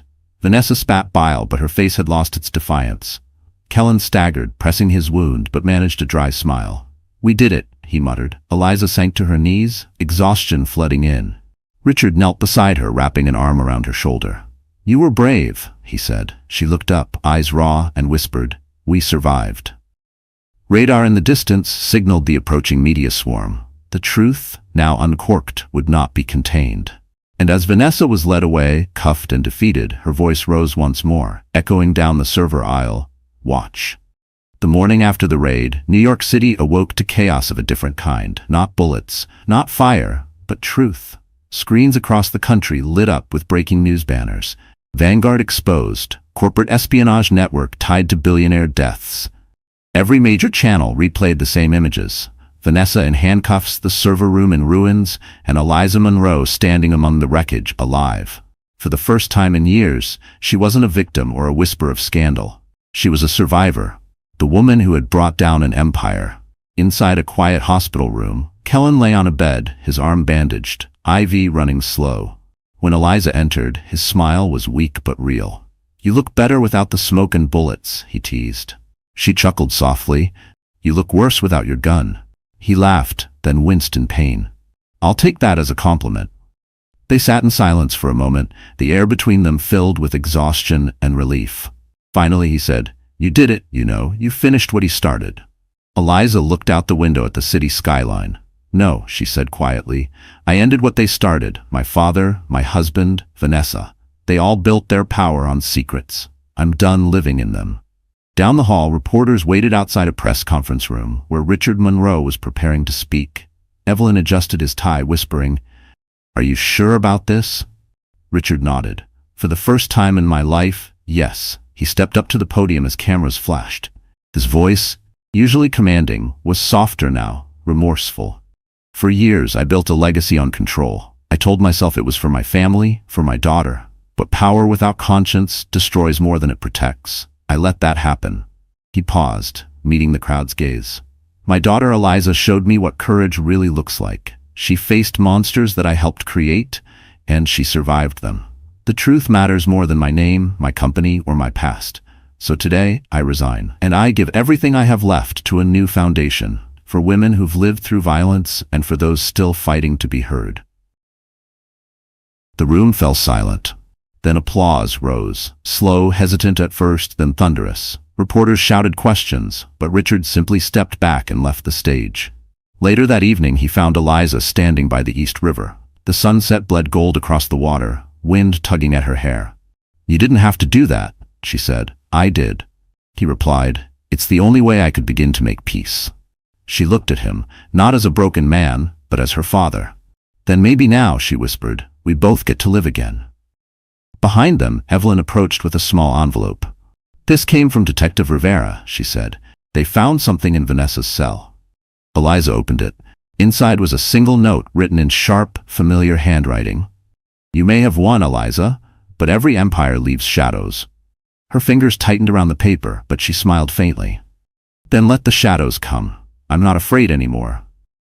The wind picked up, carrying her words into the city that had watched her suffer and now watched her rise. For once, she felt free. Not because her enemies were gone, but because she had finally stopped being their prisoner. That night, news networks across the world replayed her father's speech. Hashtags trended. Survivors shared their own stories under her name. Eliza's face became a symbol, not of tragedy, but of endurance. In her apartment, she lit a single candle by the window, for the child she lost, for the woman she became, and for every voice that had been silenced by fear. The flame flickered, steady and bright. Bold cliffhanger, and as she turned away, her phone buzzed once. A new message, no sender listed. "We see you, Eliza. Welcome to the game. Troli vit content view king el de noi." So, that's how this story ends. Hey, my wonderful friends, you're still here, aren't you? If you've made it all the way to this moment, then something in Eliza's journey has probably touched your heart in a quiet, powerful way. Maybe it reminded you that strength isn't about never breaking. It's about learning how to rebuild. Eliza's pain, her father's guilt, and their fight for truth remind us of one thing the Stoics have always taught. We can't control what happens to us, but we can control how we rise after it. Marcus Aurelius once said, "The obstacle is the way." Every wound, every betrayal, every loss, they are not the end. They are the doorway to becoming someone stronger, freer, and more alive. So if life has ever broken you, don't hide your scars. Heal through them. Turn your pain into purpose, just as Eliza did. And if this story made you feel something, even just a spark, then please, my friend, hit that like, share, and subscribe button. Because somewhere out there, another heart needs to hear this message too. Ava had everything a woman could dream of. A wedding, a loving fiancé, and a secret. She couldn't wait to share it. She was pregnant. This was supposed to be the happiest moment of her life, but the week before the wedding, fate had other plans. Dylan, the man she loved, had betrayed her, and her best friend, her maid of honor, was part of it. She could have walked away, but why leave when she could destroy him instead? Stay with us, because this wedding is about to become the ultimate reckoning. Ava stood in front of the mirror, running her fingers lightly over the lace of her wedding dress. The soft fabric felt delicate under her touch. The intricate floral patterns, embroidered with tiny pearls, caught the golden glow of the room's fairy lights. It was perfect, just like she had always imagined. She took a deep breath, letting the reality sink in. In less than 1 week, she would be walking down the aisle, marrying the man she loved. The thought sent a rush of warmth through her chest, making her stomach flutter. Dylan. Her Dylan. He wasn't just her fiancé. He was her best friend, her safe place, the man she had built her future around. They had been through so much together, and now they were finally reaching the moment she had dreamed of for years. She could already picture it. His smile as she walked toward him, the way his hands would feel when he took hers, the promise in his eyes as he said, "I do." She smiled to herself, placing a hand over her stomach. And soon, there will be 3 of us. The realization sent a wave of happiness through her. She had only found out 2 days ago and had kept it a secret, wanting to surprise Dylan in the most special way. She had imagined it so many times, maybe on their honeymoon, maybe the night after the wedding, curled up together in bed. He would laugh, pull her into his arms, press his forehead against hers, and whisper something like, "We're going to be parents? Really?" His voice would be soft, amazed. He always talked about wanting kids someday. This baby was proof of their love. A new beginning for them. Everything was falling into place. A knock on the door pulled her out of her thoughts. "Ava?" Brooke's voice rang through the room before she stepped inside. Her blonde hair tucked into a loose updo, wearing one of the silky robes Ava had gifted the bridal party. "Oh my God, you look stunning." Ava turned to her, beaming. "You think so? Are you kidding?" Brooke walked over, touching the delicate embroidery of the dress. "Dylan's gonna lose his mind when he sees you." Ava let out a soft laugh, feeling her cheeks warm. "I hope so." "He should," Brooke smirked. "Not every guy gets to marry someone who actually looks like a dream." Ava rolled her eyes playfully, but she couldn't hide the way her heart swelled at the thought of Dylan seeing her for the first time tomorrow. Brooke flopped onto the bed. "Are you nervous?" "A little," Ava admitted, sitting beside her. "Not about marrying Dylan, just, I don't know. The wedding itself, I guess. What if I trip walking down the aisle? What if I say something stupid?" Brooke waved her off. "Please, even if you do, Dylan will still be obsessed with you." Ava smiled, feeling reassured for a moment. They just sat there, comfortable silence settling between them. Brooke had been her best friend for years, the one who had been by her side through everything. Heartbreaks, career struggles, late-night breakdowns. She was like a sister to her. And tomorrow, she would stand beside Ava as her maid of honor. "I can't believe it's finally happening," Ava murmured, looking down at the sparkling ring on her finger. "I know." Brooke nudged her playfully. "Feels like yesterday when we were sitting in your tiny apartment, drinking wine and laughing about how none of the guys you dated were worth your time." Ava laughed at the memory. "And now look at me, marrying the man of my dreams." Brooke nodded, but something flickered across her face, too quick for Ava to catch, before she could think much of it. Brooke spoke again. "You really love him, don't you?" Ava didn't even hesitate. "With everything in me." And she meant it. Dylan wasn't perfect, but he was hers. He had always been ambitious, always focused on his career, but she had never doubted his love for her. He was charming, successful, and confident in a way that drew people in effortlessly. Sure, he could be a little distracted sometimes, and maybe he wasn't the most emotionally expressive person, but he was driven. He had built himself from the ground up, and she admired that about him. Ava knew deep down that Dylan loved her. She knew it. Didn't she? A tiny nagging thought crept into her mind, but she quickly pushed it away. Of course he did. He had proposed in the most beautiful way. A private rooftop dinner, fairy lights twinkling above them, music playing softly in the background.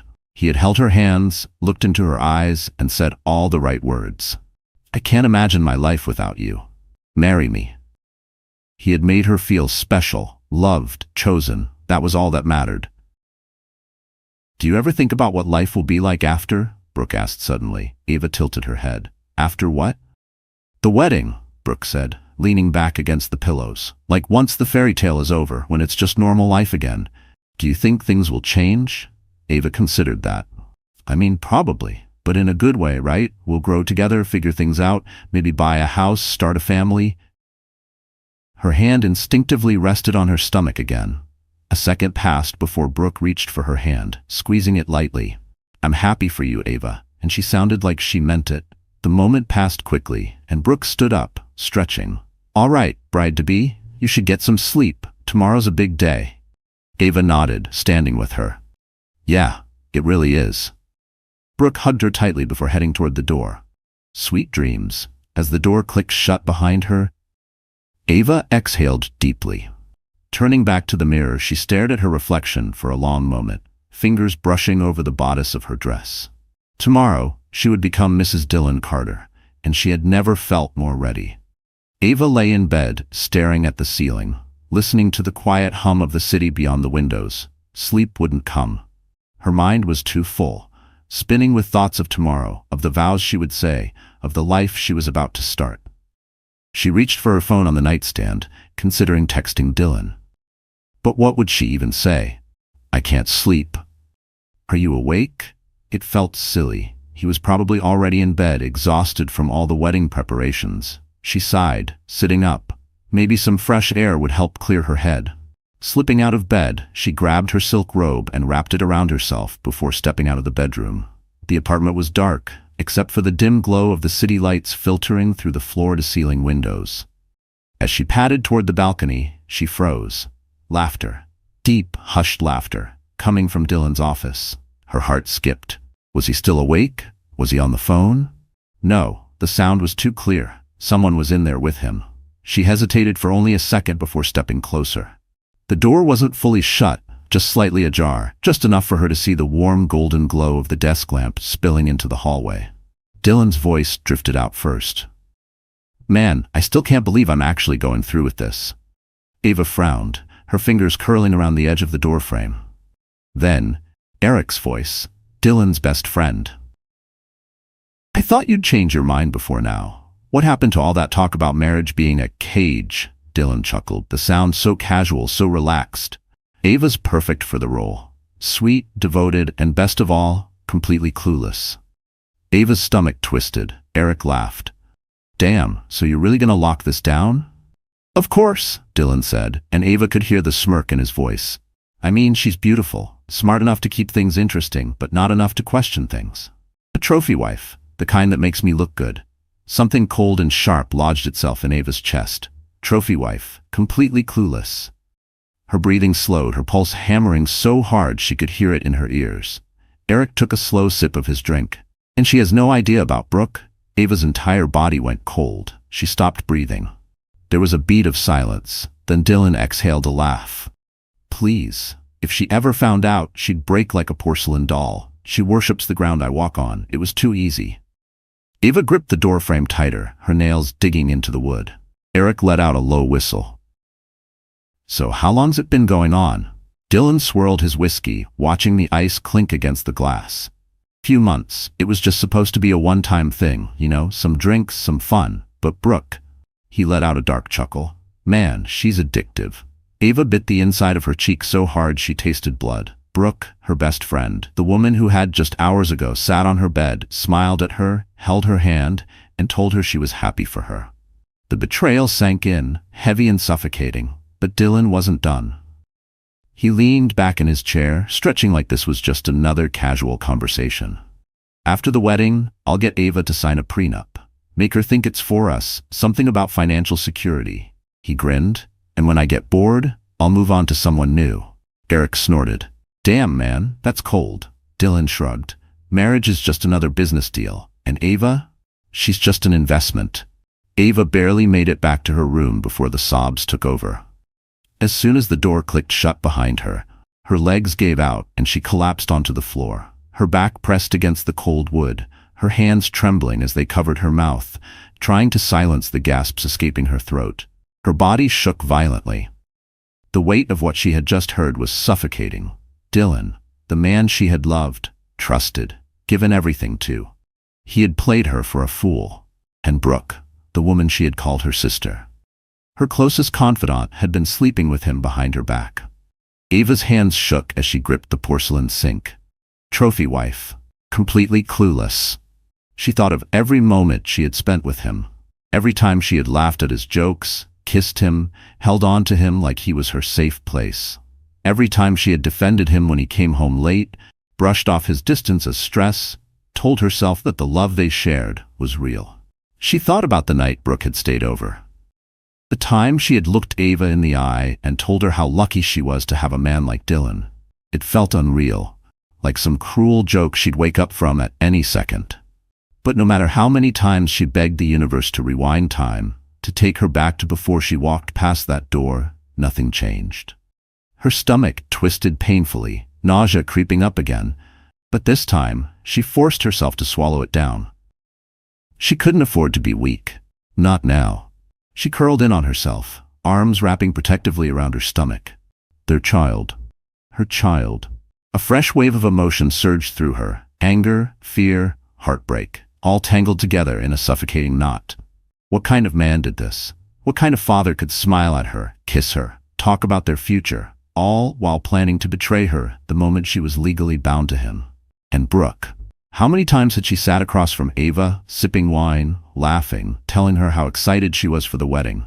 How many times had she reassured Ava that Dylan loved her, that she was lucky to have him? Had she been laughing behind her back this whole time? Had she whispered to Dylan after every call, mocking her for being so naive? Ava clenched her jaw, wiping her wet cheeks with the back of her hand. She should leave. Pack a bag. Disappear before the sun even rises. She had enough money saved.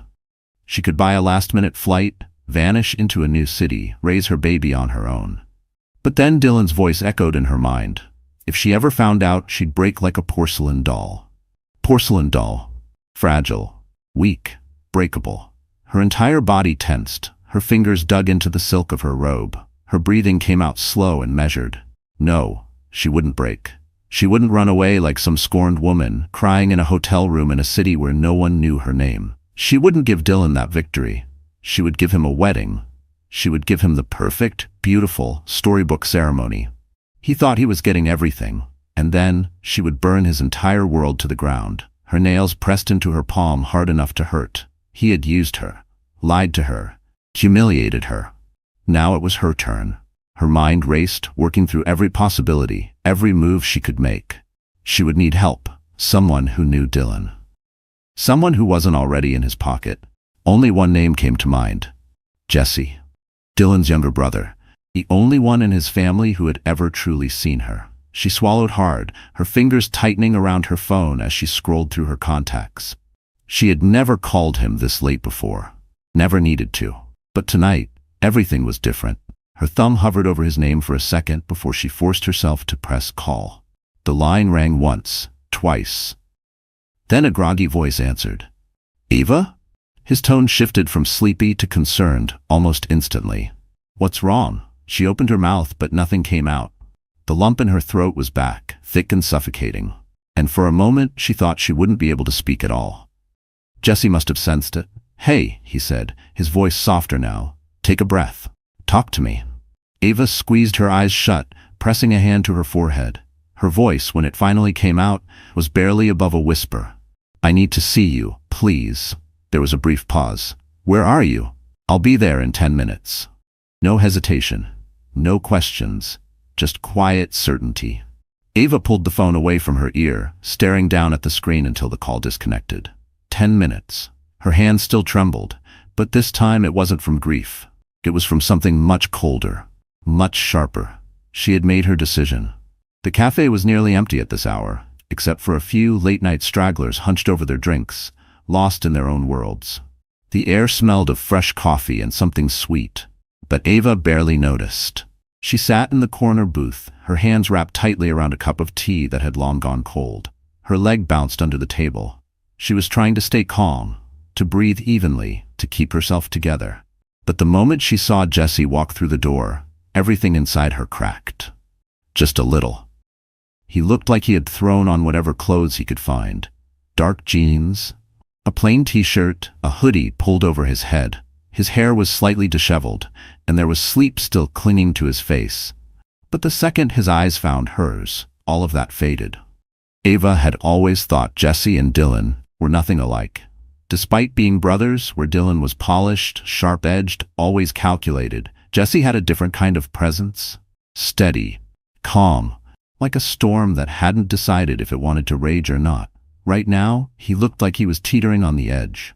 He slid into the booth across from her, his gaze scanning her face, taking in her red-rimmed eyes, the way her fingers trembled slightly as she put her cup down.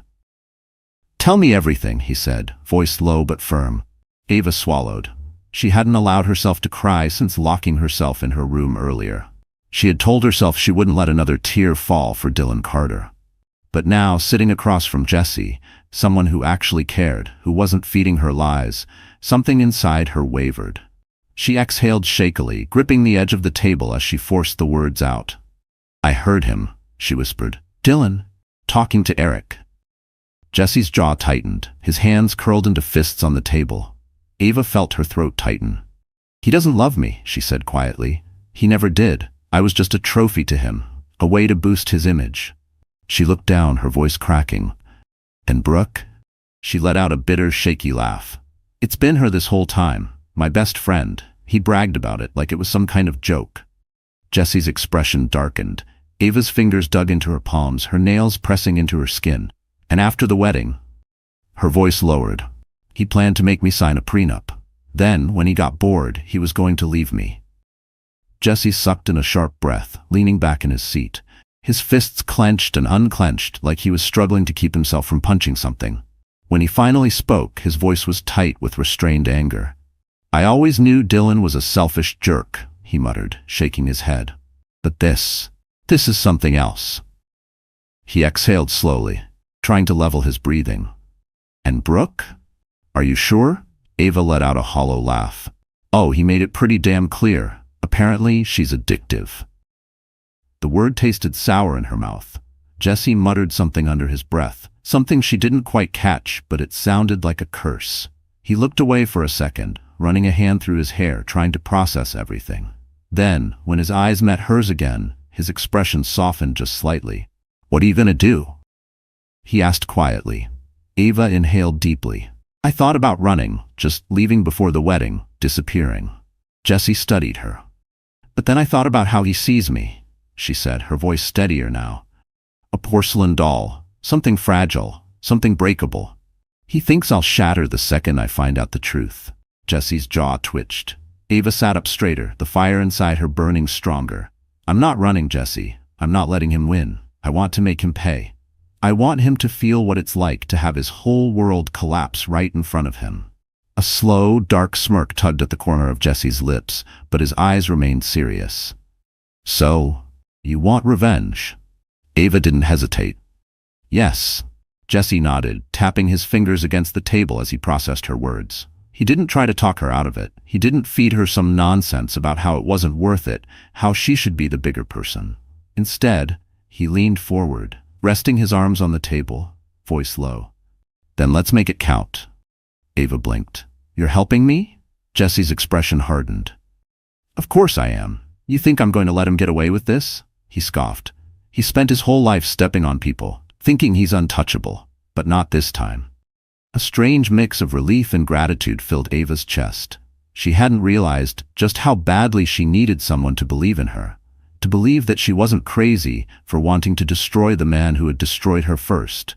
Jesse cracked his knuckles, his eyes sharp with determination. "Tell me what you're thinking." Ava took a deep breath. "We let him believe nothing is wrong," she said. "I act hurt but forgiving, like a woman who loves him too much to walk away. I let him think I'm still under his spell." Jesse nodded. "And while he's busy being a smug bastard, I'll get the evidence, messages, photos, whatever proof I can find. We make sure there's no way he can talk his way out of it." Ava met his gaze, her heart pounding. "And then, on the wedding day, we expose him in front of everyone." Jesse leaned back slightly, a slow grin forming. "Now that sounds like a plan." Ava exhaled, her fingers finally unclenching. For the first time since hearing Dylan's voice through that door, she felt something other than pain. She felt powerful. Jesse reached for his coffee, taking a sip before setting it down with a smirk. "This is going to be fun." Ava watched him, something shifting inside her. She had always liked Jesse, but she had never seen him like this before. Focused, unwavering, standing firmly by her side. Dylan had underestimated her, and that would be his greatest mistake. Ava woke up the next morning feeling different. Not lighter, not at peace, but controlled. Every part of her felt like it had been stitched together overnight, carefully pieced into something steady, something unshakable. The hurt was still there, buried deep, but she refused to let it show. Not yet. Ava turned in bed, staring at the empty space beside her. Dylan had stayed at his bachelor party last night, or so he claimed. Before, she might have believed him without a second thought. She would have pictured him surrounded by his friends, laughing, drinking, counting down the hours until she became his wife. Now she knew better. She took a slow breath before forcing herself up. She had a role to play. By the time Dylan finally came home that afternoon, Ava was in the kitchen, carefully arranging a charcuterie board for the two of them. She could hear his footsteps as he entered, his confident stride carrying him straight toward her. "Hey, beautiful," he said, sliding an arm around her waist from behind, pressing a kiss to the side of her neck. Ava stilled for a fraction of a second before tilting her head and offering him a small smile. "Hey," she said softly, as if she had been waiting for him all day. Dylan grinned, squeezing her hip. "Miss me?" Her stomach turned, but she let out a quiet laugh, leaning into him just enough to make it convincing. "Of course. Did you have fun last night?" Dylan walked over to the fridge, grabbing a bottle of water. "Yeah, it was wild. Eric got so drunk I thought we were going to have to carry him home." Ava nodded, turning back to the board, carefully slicing a wedge of cheese. Her hands were steady. "Sounds like a good time." Dylan twisted the cap off his bottle and took a sip, watching her. "You okay?" Ava blinked, glancing up. "What do you mean?" Dylan studied her for a moment, like he was trying to read something on her face. "I don't know. You seem different." Ava's lips curled into a small smile. "I'm getting married tomorrow. Pretty sure that's enough to make any woman act a little different." Dylan chuckled, walking up behind her again, his hands sliding up her arms. "Cold feet?" She turned in his hold, looking up at him. Her expression was soft, almost shy. "Maybe a little. Not about you, just everything. The wedding, the guests, the attention. It's a lot." Dylan relaxed instantly, his grip on her loosening as he smirked. "Babe, you're going to be fine. The second you walk down that aisle, none of that other stuff is going to matter." Ava exhaled, nodding, like he had just said the exact thing she needed to hear. "You're right." Dylan leaned in, kissing her forehead. "Always am." Ava forced herself to melt into the touch, to let her body relax against him. It was a game of control now, and she refused to lose. The days leading up to the wedding were nothing short of a carefully choreographed performance. Ava played her role flawlessly, smiling when Dylan touched her, laughing at his jokes, pretending to be the love-struck fiancée she had once been. But beneath it all, Ava's mind was sharp, focused. He bought it at first. But Dylan was sharp, and as much as he loved thinking he had her wrapped around his finger, he wasn't stupid. By the second day, the shift in his behavior was subtle. Longer glances when he thought she wasn't looking, his arm lingering around her waist just a second too long, his voice slightly more careful when he spoke. "You're really quiet," he said suddenly. Ava glanced up, feigning confusion. Dylan's eyes were on her now, his expression unreadable. "You've been different these past couple of days." Ava smiled, closing the magazine. "Have I?" Dylan tilted his head slightly, studying her. "Yeah, not in a bad way, just something feels off." She let out a small, breathy laugh, shaking her head. "I swear, if I hear one more thing about wedding jitters, I'm going to lose my mind." Dylan smirked, reaching for her hand. "Hey, I get it. It's a big deal. You're about to be Mrs. Carter." Ava forced herself to blush, looking down at their intertwined fingers. Dylan brushed a thumb over her knuckles. "You're not having second thoughts, right?"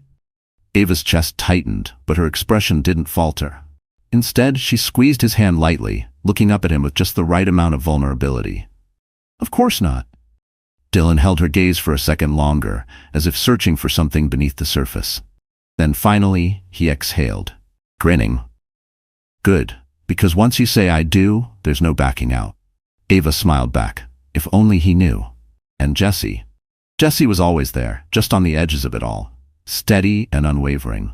They met in secret, away from the eyes of Dylan and his circle. Late-night phone calls, hushed conversations in hidden corners, exchanged glances across crowded rooms. It was strange how quickly she had come to rely on him. How his presence seemed to ground her when everything else felt like it was spinning out of control. Tonight was no different. They sat across from each other in a quiet cafe far from the main streets, where no one would recognize them. Ava stirred her tea absent-mindedly, watching the way Jessie's fingers tapped against the table, deep in thought. He had that look again, the one where his jaw was clenched just slightly. The one where she could tell he was holding something back. She sighed. "You don't have to do this, you know." Jessie's eyes lifted to meet hers. "Do what?" "Help me." She set her spoon down, tilting her head. "You're risking a lot by getting involved in this. Dylan, your brother." Jessie scoffed, shaking his head. "Don't remind me." Ava gave him a small smile, still. Jessie leaned back, exhaling slowly. Ava, let's be honest here. You think I'd just sit back and watch him do this to you? She blinked, caught off guard by the intensity in his voice. He ran a hand through his hair, frustration flickering across his face. I've spent years watching Dylan manipulate people, use them like they're nothing, and I hated it. But this, he gestured between them. What he did to you, it's different. Ava swallowed, feeling a strange tightness in her chest.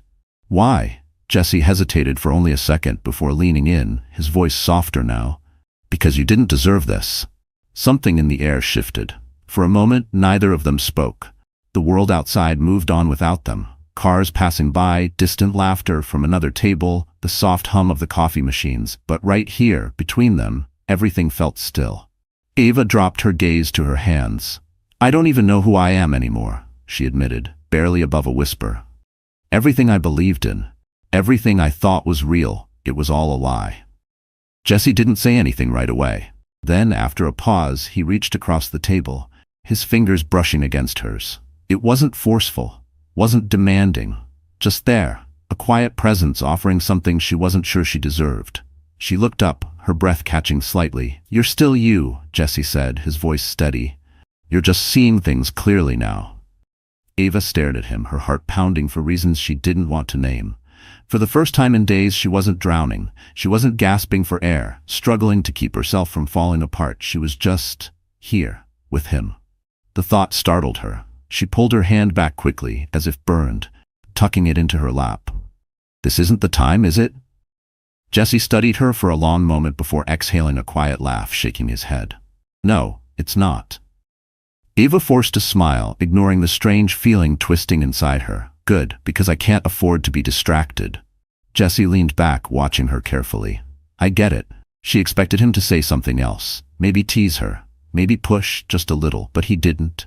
He just sat there, letting the silence settle, letting her be the one to move past it. And somehow, that made it worse. She cleared her throat, shifting in her seat. So, what's next? Jesse exhaled through his nose, nodding slightly as he let the moment slip away. We stick to the plan. Ava nodded, forcing herself to focus. Right. The plan. The revenge. Dylan. She had to remember why she was here, why any of this was happening. But as she walked out of that cafe that night, the cold air biting against her skin, she couldn't shake the feeling that something between her and Jesse had changed. And that scared her more than anything. The cathedral stood like a monument to perfection, bathed in soft golden light. Its towering stained glass windows cast colorful reflections across the polished marble floor. The air was thick with anticipation, murmurs of admiration passing between the elegantly dressed guests. Everything was flawless, the ivory roses lining the aisle, the soft melody of the string quartet, the crisp scent of expensive cologne and freshly cut flowers. It was exactly the kind of wedding Dylan wanted. Grand, luxurious, a spectacle. And there he stood, right at the altar, looking every bit the picture of a victorious groom. His tuxedo was perfectly tailored, his hair styled with just the right amount of effortlessness, his signature smirk tugging at the corner of his lips. He was at ease, shaking hands with a few high-profile guests in the front row, murmuring small pleasantries, knowing all eyes were on him. He looked like a man who had it all. He had no idea. He was about to lose everything. Ava stood just outside the cathedral doors, hidden from view, her fingers wrapped tightly around her bouquet. Her pulse was steady, her breathing even, but beneath the surface, something electric crackled in her veins. She could hear the soft rustling of fabric as the bridesmaids adjusted their dresses. Brooke stood just a few feet away, her back turned. Ava didn't look at her. Couldn't. She focused on the weight of her gown instead. The intricate lace, the delicate pearl buttons running down her spine, the soft layers of tulle trailing behind her. Every detail had been chosen carefully, designed to make this moment perfect, and it was perfect, just not in the way Dylan had planned. A wedding planner peeked in, signaling that it was time. The doors were about to open. The world was about to shift. Ava inhaled deeply, lifting her chin. A slow, almost unnoticeable smile formed. Let the show begin. The heavy cathedral doors swung open, and the entire room fell silent. Every guest turned their heads, swiveling toward her, eyes widening with admiration. The bride, beautiful, poised, a vision in white. Ava stepped forward, her movement slow, deliberate, each step down the aisle measured. She could feel the weight of every gaze, could hear the hushed whispers.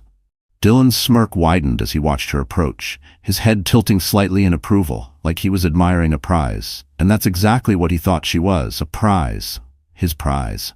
Ava held his gaze, her expression soft, unreadable. She let herself pretend, just for a moment, that she was still the woman he thought she was, the adoring, devoted fiancée. The woman so in love with him that she wouldn't see past his charming facade, past the empty promises, past the betrayal.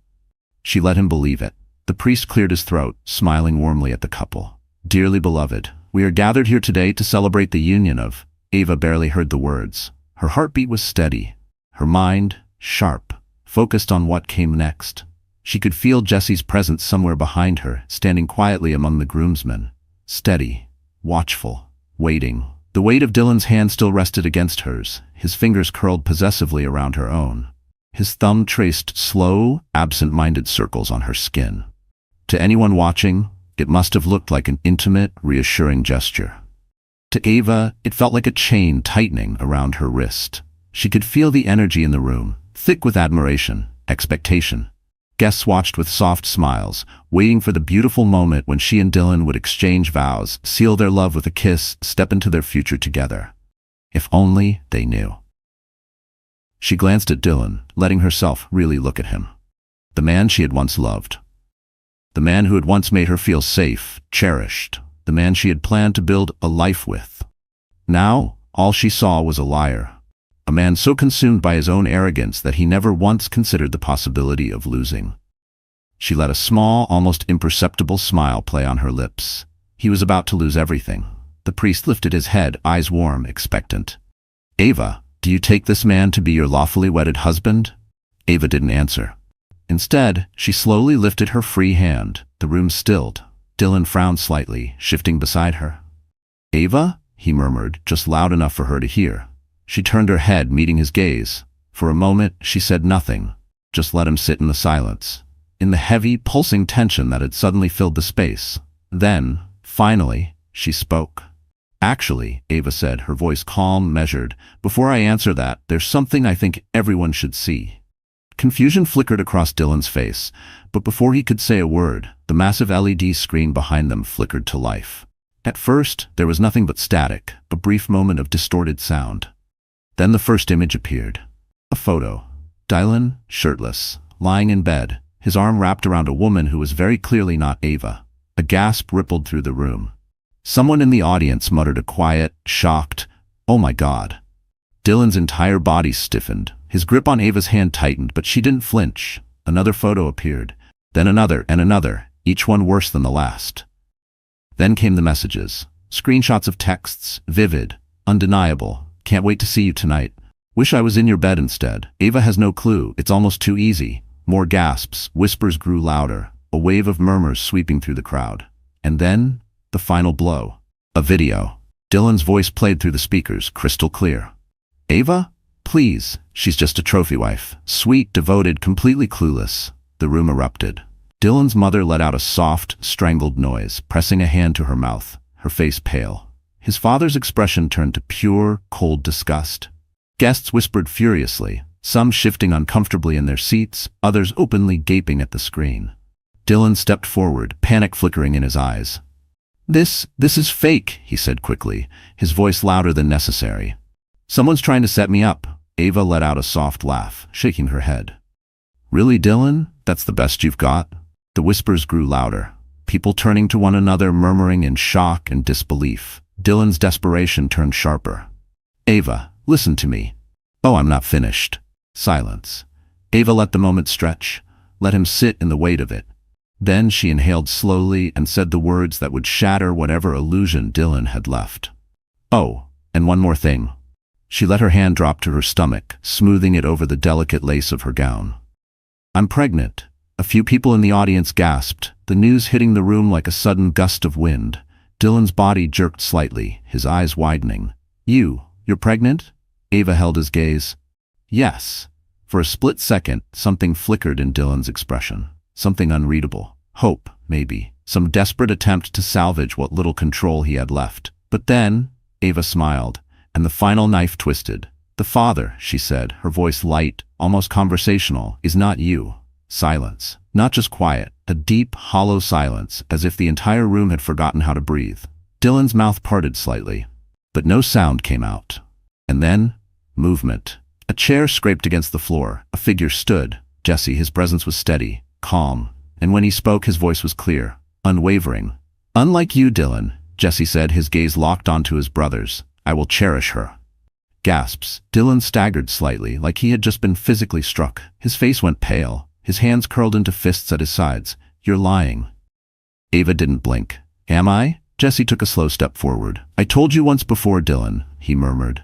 "You never deserved her." Dylan's breath was uneven now, his entire body tensed like he was on the verge of snapping.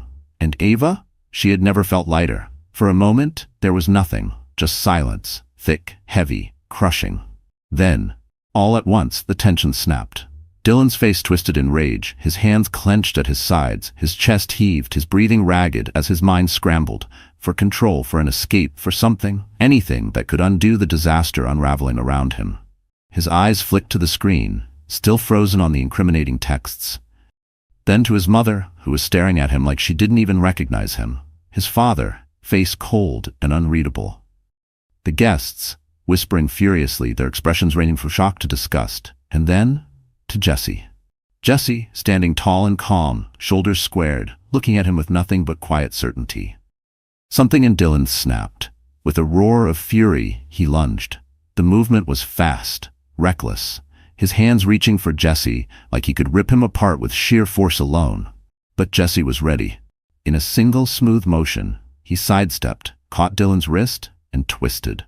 Dylan let out a sharp grunt of pain as Jesse wrenched his arm back, sending him stumbling. His knee buckled, and before he could catch himself, Jesse delivered a swift, controlled shove to his chest. Dylan went crashing to the ground. Gasps rang through the cathedral. Someone let out a muffled shriek.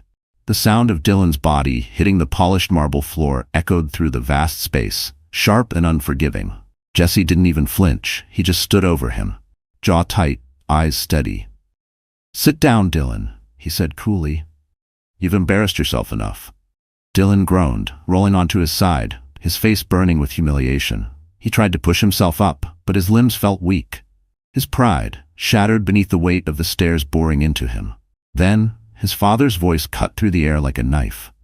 "Enough." Dylan froze.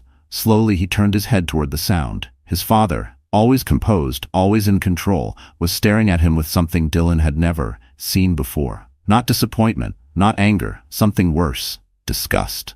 "You've shamed this family enough," Dylan's father said, his voice low, even, dangerous. "I will not allow you to carry our name after this." Dylan's stomach twisted violently. "Dad, you are no son of mine."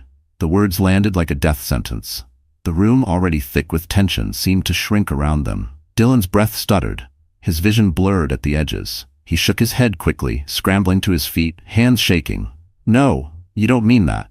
His father's expression didn't change. "Get out." Dylan felt his world closing in. His father had always backed him, had always defended him, no matter what he did, no matter how ruthless his choices were.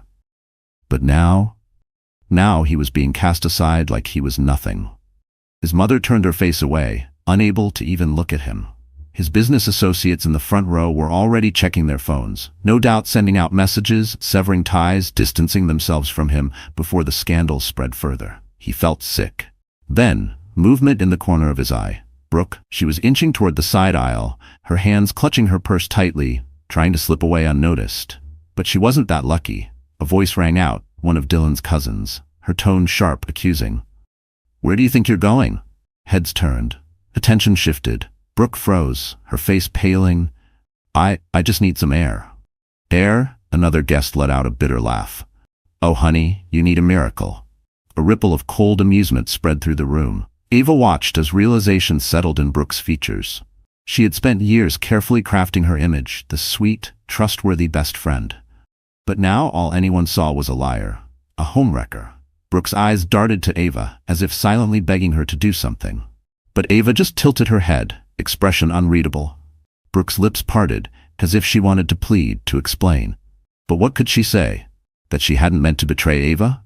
That she hadn't planned on sleeping with her best friend's fiancé? That it just happened? Ava didn't care for excuses, and clearly neither did anyone else. Because before Brooke could open her mouth, another guest muttered, "Disgusting." Then another. The whispers grew louder, swirling around her, thick with judgment. Brooke's breath came out shakily. She turned to Dylan, like he was somehow still her lifeline, the one person who would take her side. But Dylan wasn't even looking at her. He was still frozen in place, shoulders tense, face blank. Brooke swallowed hard, realization hitting her like a slap. He wasn't going to defend her. The man she had risked everything for wasn't going to risk anything for her. Dylan was already thinking about himself, about survival, and she was collateral damage. Brooke let out a choked breath before quickly turning on her heel, shoving past the crowd, disappearing through the side door. No one stopped her. No one cared. And just like that, she was gone. Dylan stood in the wreckage of his own making, the weight of it all finally settling onto his shoulders. The respect he had spent years cultivating, gone. His family's support, gone. His power, gone.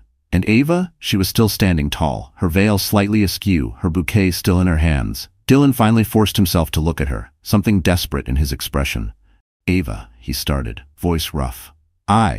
She smiled, not cruelly, not mockingly, just simply, like she had already moved on, like he was already forgotten. Dylan felt something inside him crumble. The silence that followed was different now. Not the sharp, stunned kind that had filled the cathedral moments ago when Dylan's betrayal was exposed. The priest stood awkwardly at the altar, shifting slightly as he cleared his throat. His eyes flicked between Ava, still standing in her wedding gown, and Dylan, who was still frozen in place, his world crumbling around him. The murmurs in the audience had died down, but the weight of 1,000 unsaid words still hung in the air. Then, finally, the priest spoke. His voice was hesitant, uncertain. Do we continue with this wedding?" Ava let out a soft breath, barely realizing she had been holding it, but there was still one thing left. Jesse. She turned slightly, her gaze finding him among the groomsmen. He hadn't moved, hadn't spoken, but his presence was as steady as ever. His hands were still in his pockets, his jaw tight, his eyes locked onto hers with an expression she couldn't quite name. Then, as if making a decision in real time, he took a step forward, and then another. Ava's heart stuttered. The air between them shifted, crackling with something unspoken. Jesse didn't stop until he was right in front of her. He looked at her for a long moment, his expression unreadable, like he was searching for something in her eyes. Then he dropped to one knee. A collective gasp rippled through the crowd. Ava's breath caught in her throat. Jesse reached for her hand, his grip warm, steady. "Marry me." Except, it wasn't a question, it wasn't even a plea, it was a promise, a declaration. Ava's fingers curled around his instinctively, her pulse hammering in her ears. She felt like the ground had tilted beneath her, like the entire world had shifted on its axis. "Jesse," she whispered, her voice barely there. His thumb brushed over her knuckles, slow and deliberate. "I know this isn't how it was supposed to happen," he said, voice low, quiet enough that only she could hear. "And I know you probably weren't expecting this." He glanced up at her, eyes unwavering. "But you deserve more than what Dylan ever gave you. You deserve someone who will stand by you, someone who won't betray you, someone who will love you the way you deserve to be loved." Ava felt her throat tighten. Jesse's hand squeezed hers gently, grounding her. "I won't hurt you like he did," he continued. "I won't lie to you. I won't use you. I will spend every single day proving to you that you are not a prize to be won, but a woman to be cherished." Ava's vision blurred slightly. She had spent so much time feeling like a fool, feeling used, discarded. She had spent nights wondering if she had ever really been loved at all. But standing here, looking down at Jesse, the man who had stood by her side through all of this, she realized something. He had always seen her, not as a trophy, not as someone to manipulate, just her. Her lips parted slightly, her heart pounding. But before she could say anything, a bitter, broken voice cut through the silence. "You have got to be kidding me, Dylan." He was still standing there, disheveled and humiliated, but now his expression was twisted with something else. Pure rage. His laugh was sharp, humorless. "This is some kind of joke, right? You think this changes anything?" Jesse didn't even look at him. His eyes remained locked onto Ava's, as if Dylan didn't exist, as if nothing else in the room mattered. And Ava? She felt something shift inside her. For so long she had been looking for closure, looking for some grand moment where she would finally feel like she had won. But she didn't need it, because Dylan had already lost. She squeezed Jesse's hand back, steadying herself. And then, without hesitating, without looking back, she nodded, yes. The cathedral erupted. Gasps, shouts, an excited murmur sweeping through the crowd. Jesse's lips parted slightly, like he hadn't expected her to actually say it. But then, his face broke into a slow, breathtaking smile. The kind of smile she had never seen on Dylan. The kind of smile that meant something. He stood up, his grip still firm in hers, his presence still warm and unwavering. The priest, who had clearly never dealt with a situation like this before, cleared his throat again. Well then, shall we continue? Ava exhaled softly, turning back toward the altar. She glanced at the aisle, the guests still gaping at her, at Dylan, at Jesse. She saw the stunned faces of Dylan's parents, the judgmental stares from the business elites, the sharp gleam of 100 phones recording every second of this moment. Then, she turned to Jesse and smiled. Yes, she said again, her voice stronger this time. Let's continue. Dylan let out a strangled sound, like he was about to say something, but his father's cold stare shut him down before he could even open his mouth. And just like that, the priest straightened his shoulders and began again. This time, when Ava said, "I do," she meant it. Jesse slid the ring onto Ava's finger, his touch lingering, warm, steady. The weight of the moment settled between them, raw and unshakable. The priest, still looking slightly stunned, cleared his throat once more. "You may now kiss the bride." Ava barely had a second to react before Jesse cupped her face gently, his hand steady, as if this had always been meant to happen. His touch was warm, grounding. Nothing like the cold, calculated way Dylan had once held her. He hesitated for just a second, like he was giving her the chance to pull away, like he wanted this to be her choice. But she didn't pull away. Instead, she leaned in. The moment their lips met, the world around them disappeared. The gasps, the whispers, the weight of 100 stares.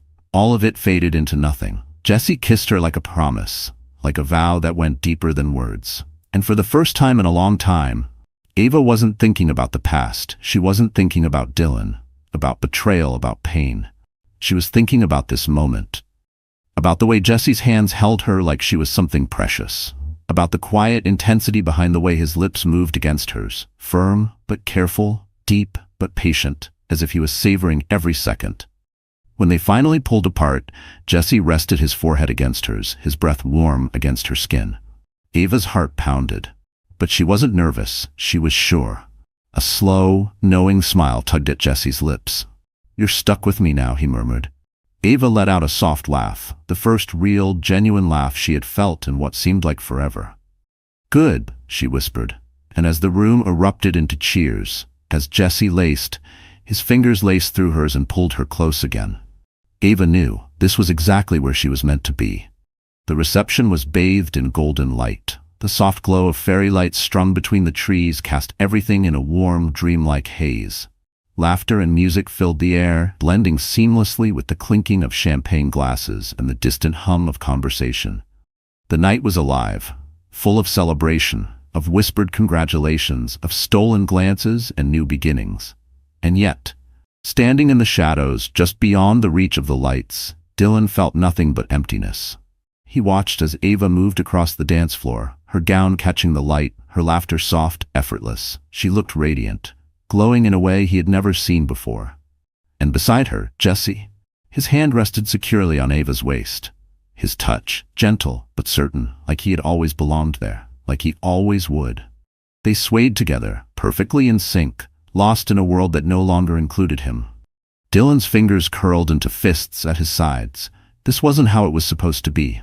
Ava let out a soft sigh as she rested her head against Jesse's shoulder. The steady rhythm of their sway made her feel weightless.